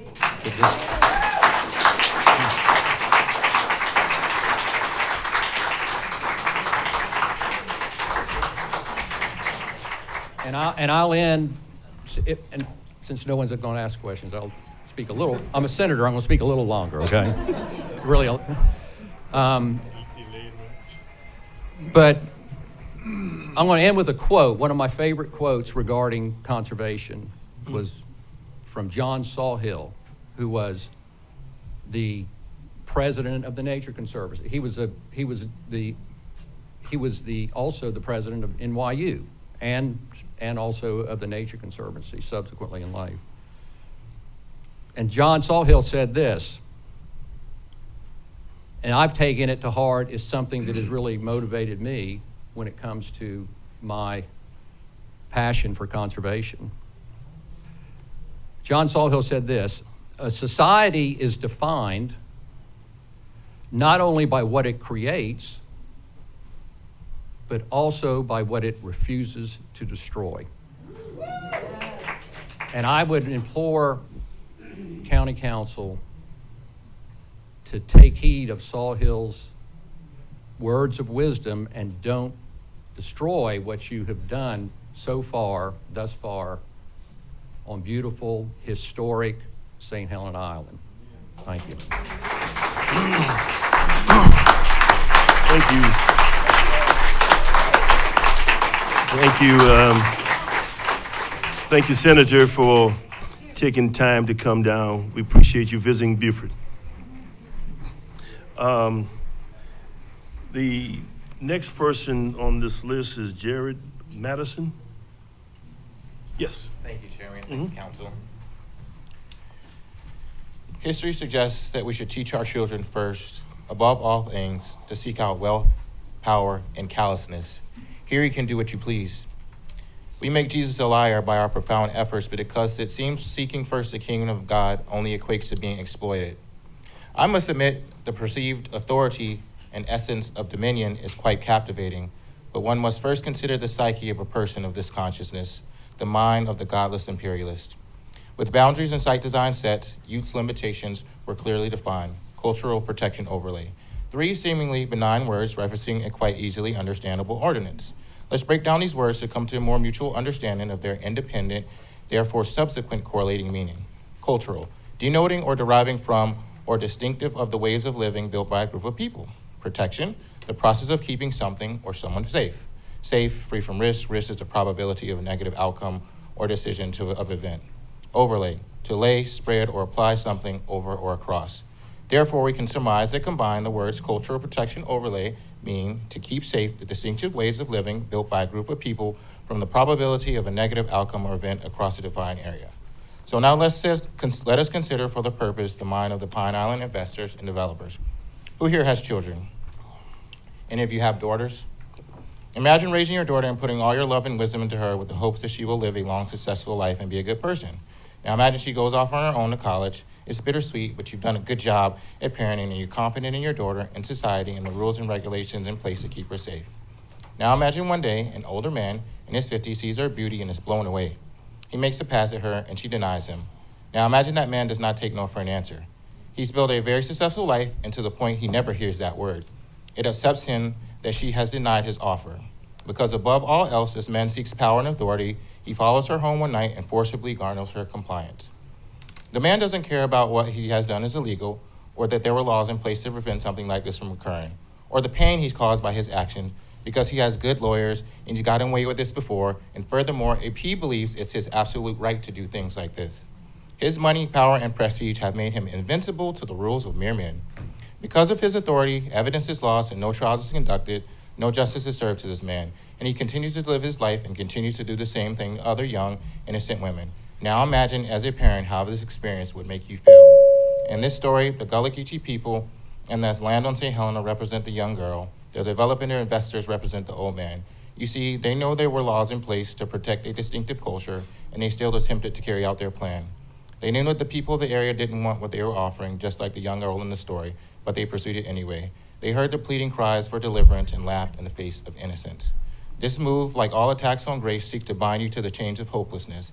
It is the intent here to make the area more prosperous, to bring in more jobs and infrastructure, or is the intent here to wipe away the unpleasant reminder of a distasteful time in our country's history, while simultaneously reminding the descendants of slaves that the time has not rested the shackles of injustice that bound their ancestors. Thank you.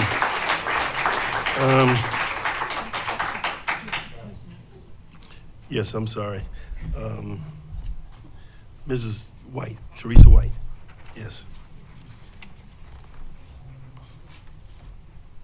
Hello, I'm Teresa White, founder and chief executive officer of the Pan-African Family Empowerment and Land Preservation Network, which is both best known for our Help Save Gullah Geechee Land campaign, which is celebrating its 10th year this year. you have all received a copy of my letter to Pine Island developer LVO Traviano, which outlines my concerns about the development agreement before County Council. And you may have also had an opportunity to read my Voices op-ed in the Island News on the 27th, which also talked about my concerns.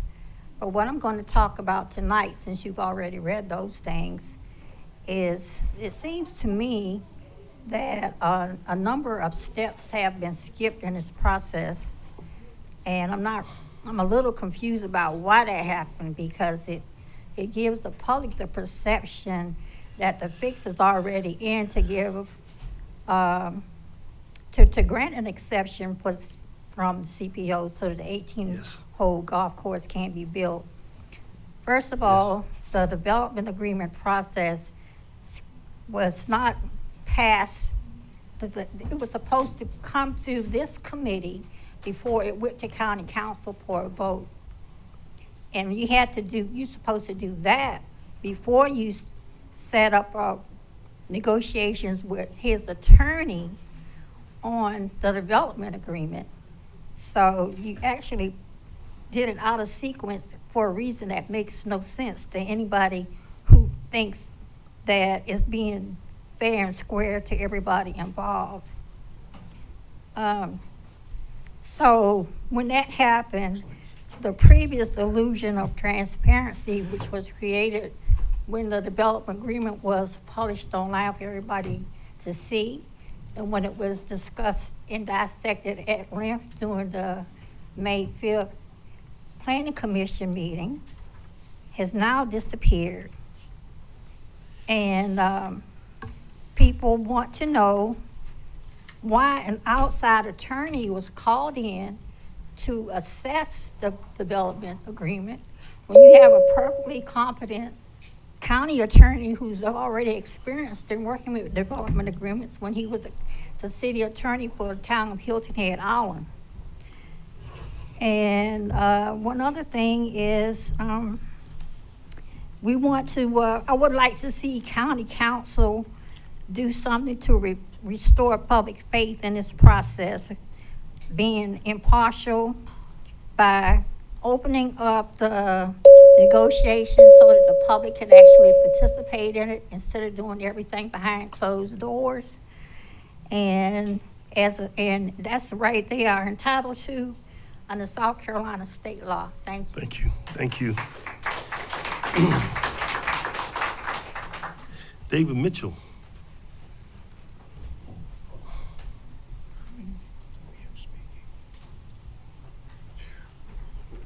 Chairman, Commission, thank you. Chairman, Commission, thanks so much for having me.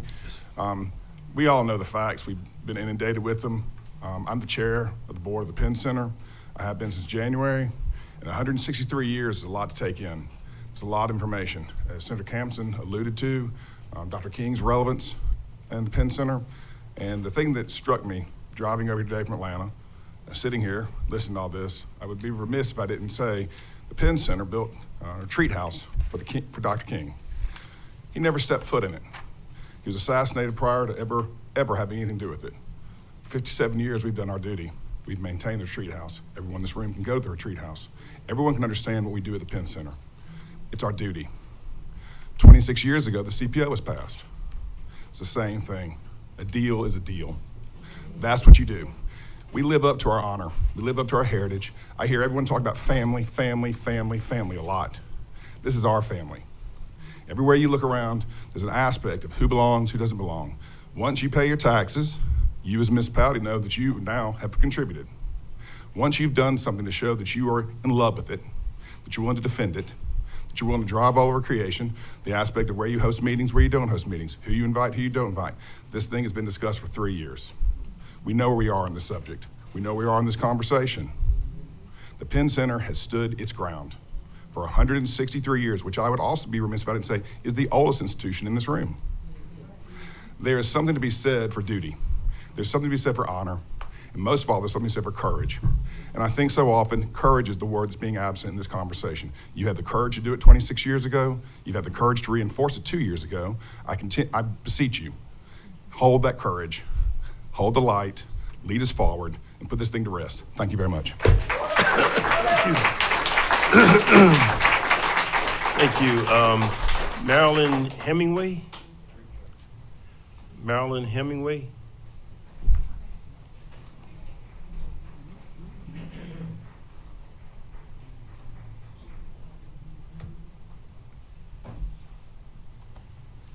Good evening.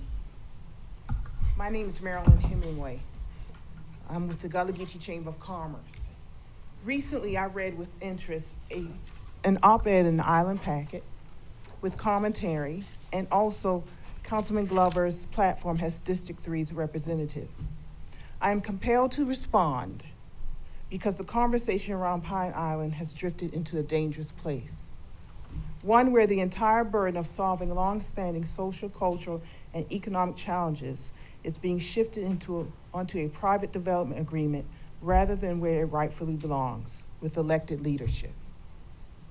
The op-ed author argues that a private developer should underwrite heirs property reform, establish public transportation networks, fund workforce development initiatives, and guarantee the preservation of cultural institutions.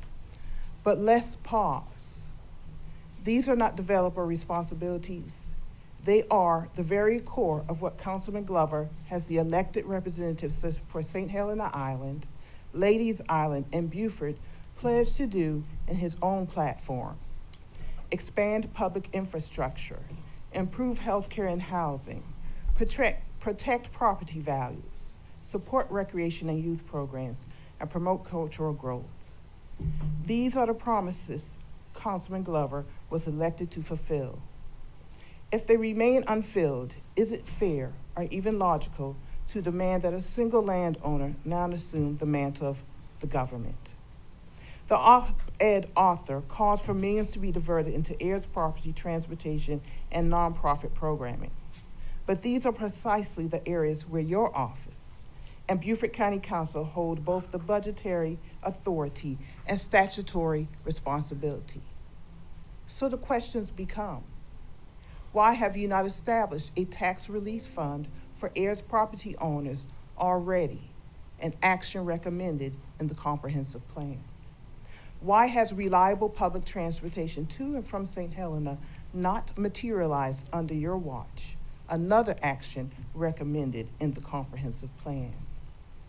Why are our young people still waiting for the technical training and workforce pipelines your platform promised? This is what is being demonstrated at the 808 Sea Island Parkway. Meanwhile, the Pine Island proposal is being positioned as though it alone can remedy decades of inaction. That is neither fair to the property owner nor honest to the people of St. Helena.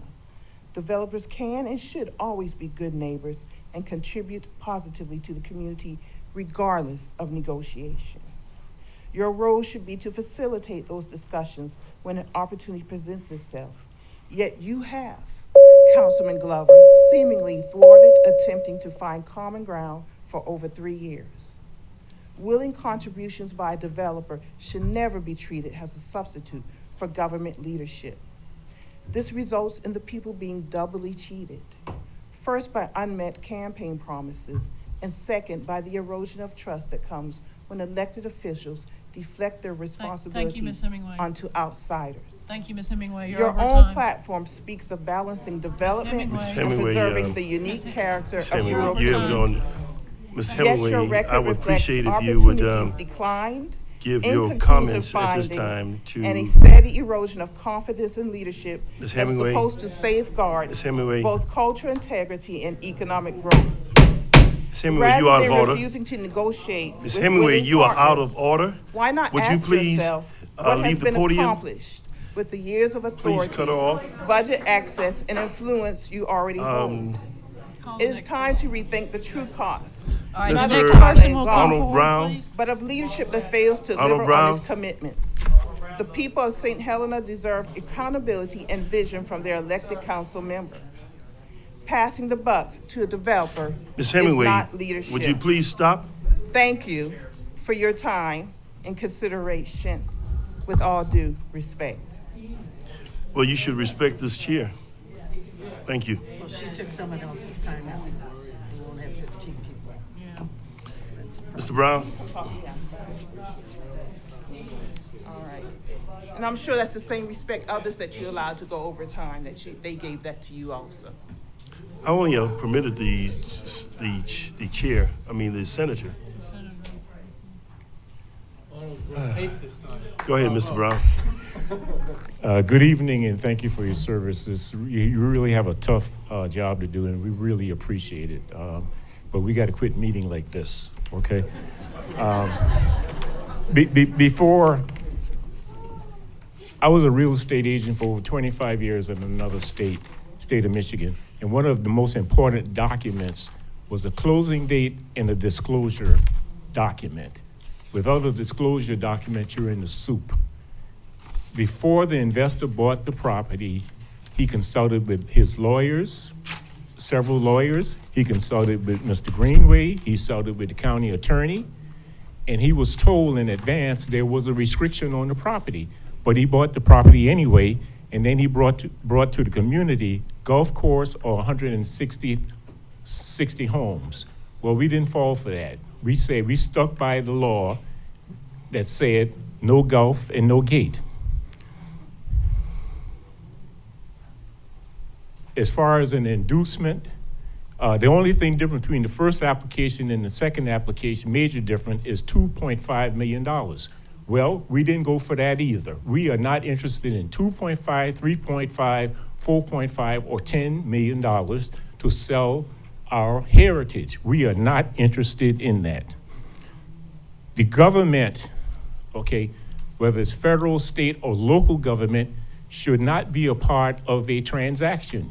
You're hearing that on the news now about Intel being invested, the government invested in Intel, and on television, on the cable channels, they're talking about that, and they're calling that communism. So do not start that. That is not a good area to go into by having the government picking winners or losers. So socialism, I'm not sure what it is, but I don't think we want that. And that's a term that's being used when the government is bailing out. And I use that word, bailing out an investor. I ask that you listen to the community. Not just the community on St. Helena Island, but all over Beaufort County as well as South Carolina. You would be hard pressed to find 100 people that support the carving out the CPO for an investor. There is of course, the 1999 and 2023 zoning law. There's a comp plan, spot zoning. If someone came in an application and says, Robert Smalls ate a lot of pancake, he ate a lot of fish, and we want to change his house into a restaurant, I think you guys would vote that down immediately. The planning department, please do not ignore the planning department and their recommendations. Thank you. Thank you. Ms. Carrie Major. Ms. Carrie Major.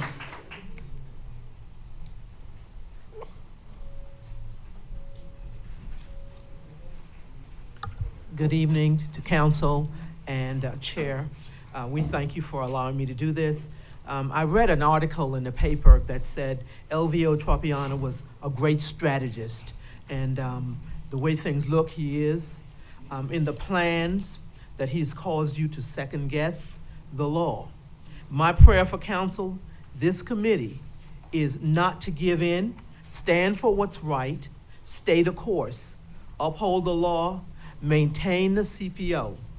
And I saw some things here this afternoon that caused me to kind of think, and the scripture came to me, a house divided cannot stand. So I hope that you all become connected again and stay the course. No gates, no golf course. Thank you. Thank you.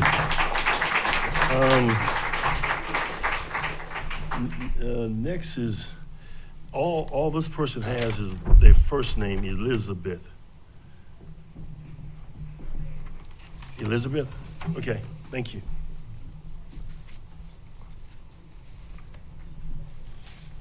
Good day. Thank you for allowing me the chance to speak. This is going to be kind of quick. It is said that my people are destroyed and go into captivity for the lack of knowledge. So I'm here today to speak truth and facts and not to play on the people's emotions. What's funny is that I've witnessed people not being able to start a detailing business or reopen a business on their property on St. Helena because the only thing that you can do under the CPO are things like fishing, crabbing, woodworking, lawn care, housekeeping, cultural entertainment, landscaping, culinary arts, heritage, tourism, art, music, and storytelling. But apparently detailing doesn't fall under that. All other developers that come in, they want more density, more everything, and never ask the community what they want. But not this developer. You have a developer that has actually came in, stopped what he can already do that the CPO allows, which is build 100+ homes. That's okay, but it seems like no one is looking at that fact, that it's okay for him to do that now, but he has not. And have you asked yourself, why hasn't he done that yet? Why is he still communicating with the community to try to make a change that will benefit everyone, not just him? It will benefit the community, the developers, and Beaufort County as a whole. So I don't see the problem in that.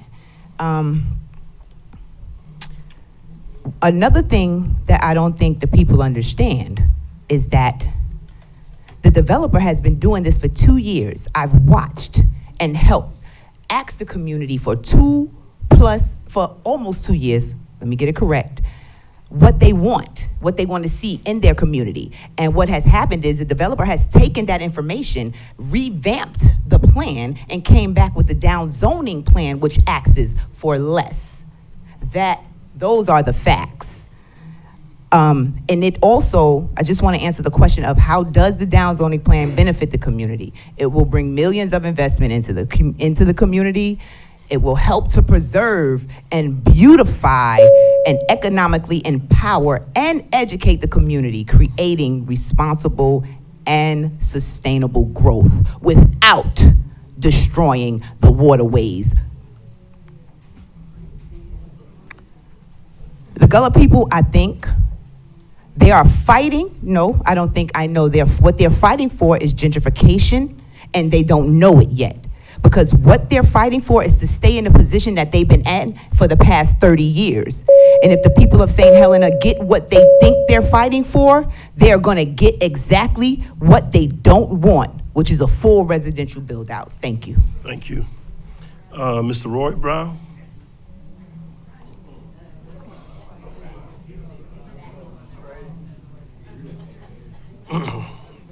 Good afternoon, and thank you for looking at the down zoning plan. I think it will be beneficial to everyone that is concerned. I sometimes talk to young people and ask them questions about how they see life in the future. And I put to them a short quiz of 147 houses on a riverbank that African Americans call their home for fishing and shrimping. And then I asked them about 40 homes on a riverbank with a golf course. Young people got sense, they can count. They said 147 homes on the river with septic tanks would destroy St. Helena Island. They said 40 homes with non-residential people on a golf course makes a lot of sense. Don't take no rocket scientist to figure that one out. So if you educate people, people get excited and get mad about it. So that's what I do. I've been in the post office 40 years. And for them that don't know me, this is what I did in the post office. I negotiated. And if you negotiate for what you want, you can get it. But if you fight for everything that you think you don't want, that's what you're gonna get. I often look at the CPO. The CPO was good at the time that it was designed. And I understand preservation is the main character, but that is fine. But the people now, who are they preserving it for? Are they preserving it for the gullible people who claims that they're preserving it for them, or they're preserving it for somebody else? And I see somebody else. I see Coastal Conservation League. I see the South Carolina Preservation Department. They're not deserving anything for African Americans on St. Helena Island. I see a young man that came to Beaufort, South Carolina, and disrupt the antidote, and you can't take it, and you don't know how to do it by putting one against the other. On St. Helena Island, people needs a very, very needy place. I do the Red Cross. Very seldom I go to a house on St. Helena Island, and the people that say they are doing fine have house insurance. I do the Red Cross. I very seldom go to any house on St. Helena Island, and a tree fell in the house, do they have house insurance? Benefits from this project would help them on St. Helena Island. I don't know what they're thinking. I don't know who's in their head. Benefits from this project would benefit the people on St. Helena Island. Stick to your guns, negotiate, do what is the right thing. Our children are suffering too much for us not to observe or to get funds that when we can get funds for our children. I listen to the senator, I listen to a lot of people, and I talk to a bunch of senators. Mr. Brown, thank you. But I understand that. But I just want to get this out. Mr. Brown. Let's do what's right for our children. Thank you, Mr. Brown. Thank you so much. Let's be respectful. Whether I agree or disagree, let's be respectful and hear everybody out. Thank you. Mr. Clark Trask.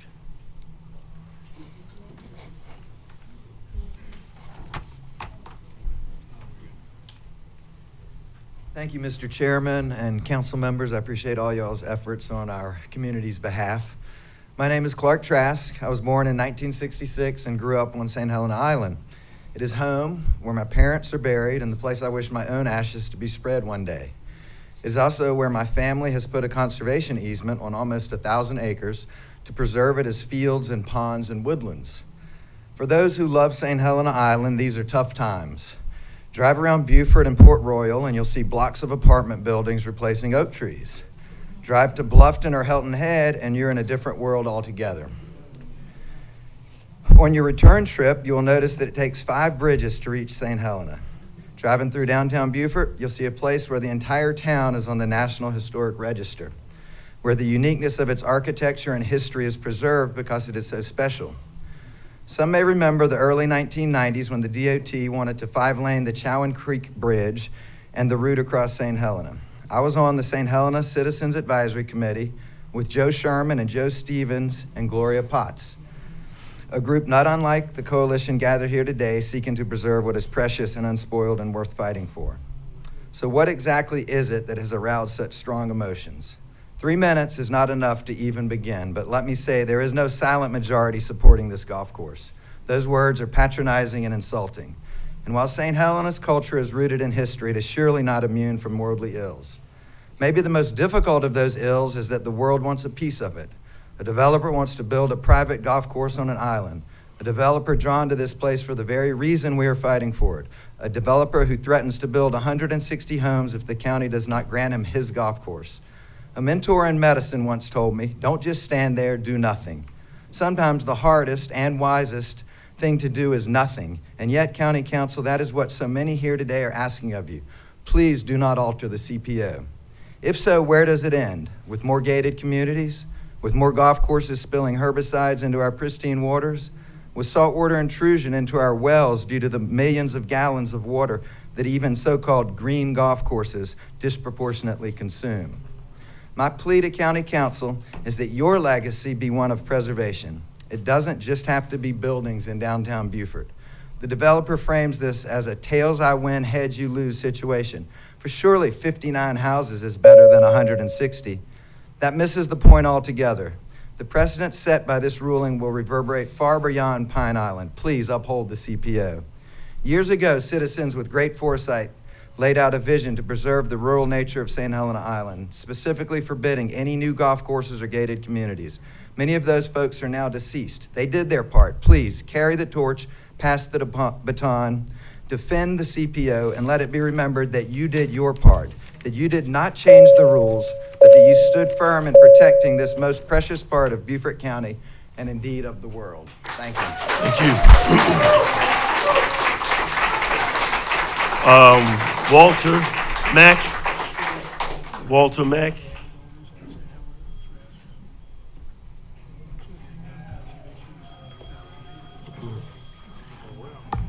Good evening. Thank y'all for having me. For over 65 years, I've lived on this wonderful St. Helena Island, special place. I grew up on a small family farm where there was always the ongoing practice of conservation. I was taught to take care of the land and the waters, and we'll take care of you.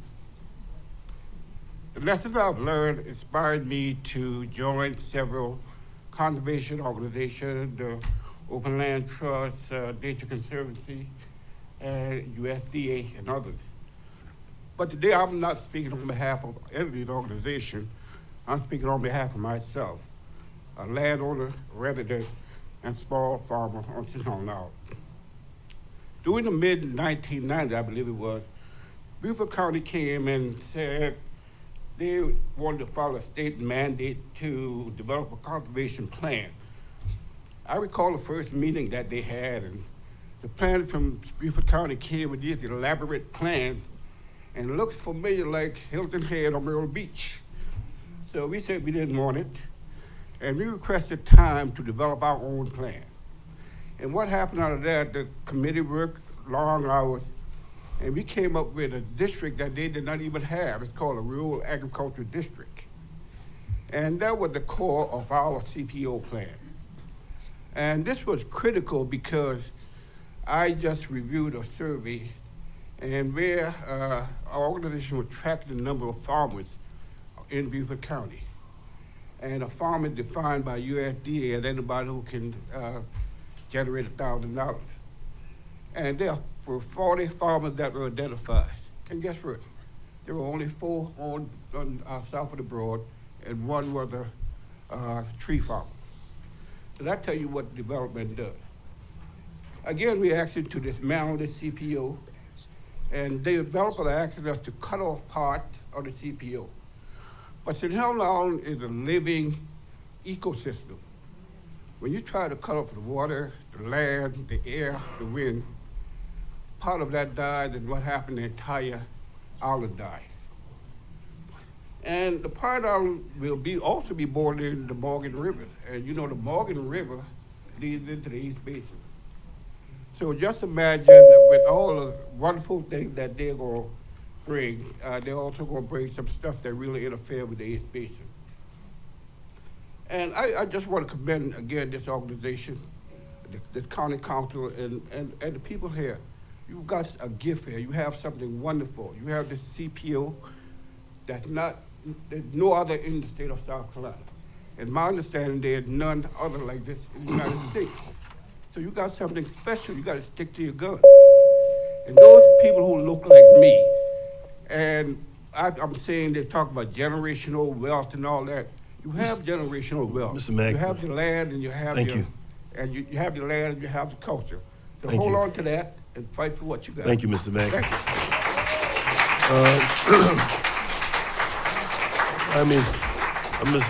I must apologize, Keith Austin, Ellis, I'm sorry. I overlook you, Keith Ellis. Yes. Good evening, everybody, Chairman. I just got one question. How many times do we have to fight this same battle? I mean, how many bites of the apple do you get? If I was trying to develop this island, and I've been turned down several times, but I still be getting another shot, another shot, another shot. Let's just set a date now. Let's meet every third Tuesday. I mean, it's in the Gulf Coast. I hear all this talk about it's not gonna hurt the environment. I'm an avid outdoorsman. I fish, I hunt, I crab, pick oysters. That's so far from the truth. And I know the developers, they know that too, but they're trying to pass the buck that hoping people don't understand that you're gonna have runoff. The water have to, they say that they're not gonna use herbicide, pesticide. How would you treat a green without that stuff? All that's all chemicals. And they don't belong in the water. That's why we don't have the bottom feeders around here now that we used to have, catfishes. All that stuff, way back, we had all that. Once the Gulf Coasters came that wasn't on St. Helena, it killed off all those that's right in our area. So all this, but it's not gonna hurt the environment. That's far from the truth.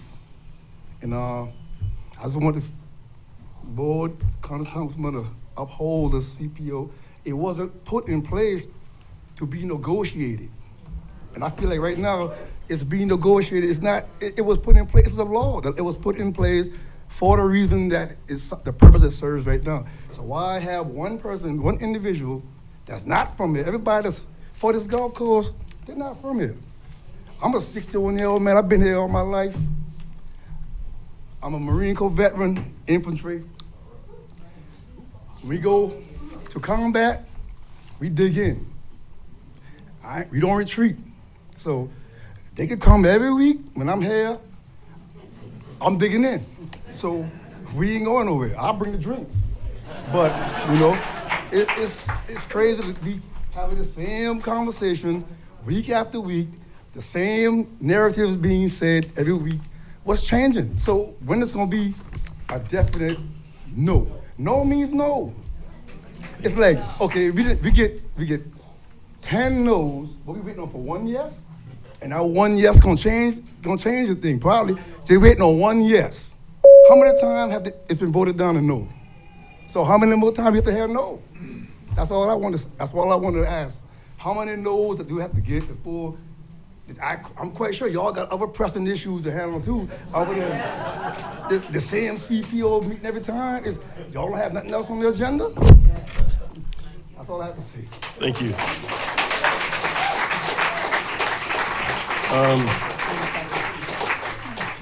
Just want to let council know at this time, there are 3 other people.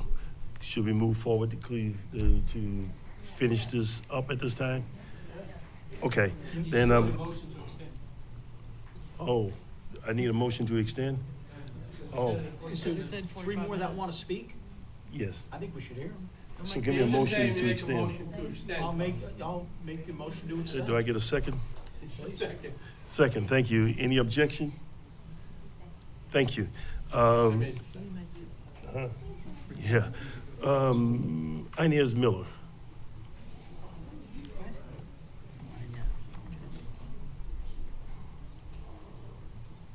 Good evening, Council. I won't be before you long. I've been up here before. I wanted to show you this. These are golf courses that are in Beaufort County. So if you would take one and pass it to the next so that you don't have it. Proof that we don't need a golf course in Beaufort County, especially on St. Helena Island.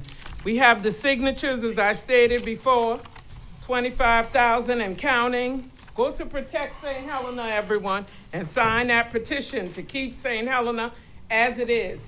Remember, Council, even though you don't represent St. Helena per se, you have people, I'm sure, in your area who has property on St. Helena Island and would want it to remain as it is. Keep the CPO as it is. Protect, protect, protect. Remember, I told you about the 3 Ps and said I would kiss every one of your feet. Don't let me have to get down here and do that. But if people kiss a pig and it'll protect St. Helena, hell, I'm willing to do it. People came up here today and speak about jobs, and even last week. We don't need no back of the woods job. I teach you how to open oyster. We got somebody who has funding, Miss Sarah Reynolds Green, who just got funding, thank God for her, to prepare her building so that people can come and learn those things. And we invite you to come and learn those things as well. I'm the docent at Fort Fremont. I've been before you before. Please don't take these dirty tactics on, we only welcome in areas, I don't like that, where we clean in someone's house or cooking their food. That's offensive to us. We went through it coming up. We saw our parents had to do that, and we don't deserve those type of jobs. If some of the people who came up here today would understand that. And those that came up here today, they're not from St. Helena Island. They are not, including the young man who said he was a real estate guy on last week. He isn't from St. Helena, he was from Port Row. So I take that as a slap in the face. Those people are being bribed, and it's not a good thing. We don't want St. Helena to be how, if you went to Hilton Head now, they have it labeled Gullah communities. Is that what we're gonna resort to? That's not good. I still want to be able to, if I go to my neighbor house and they get shrimp, they're sharing it with me. If they get fish, they're sharing it with me. Let us not be bribed. If you need money, let me pay you, not that type of money. Thank you.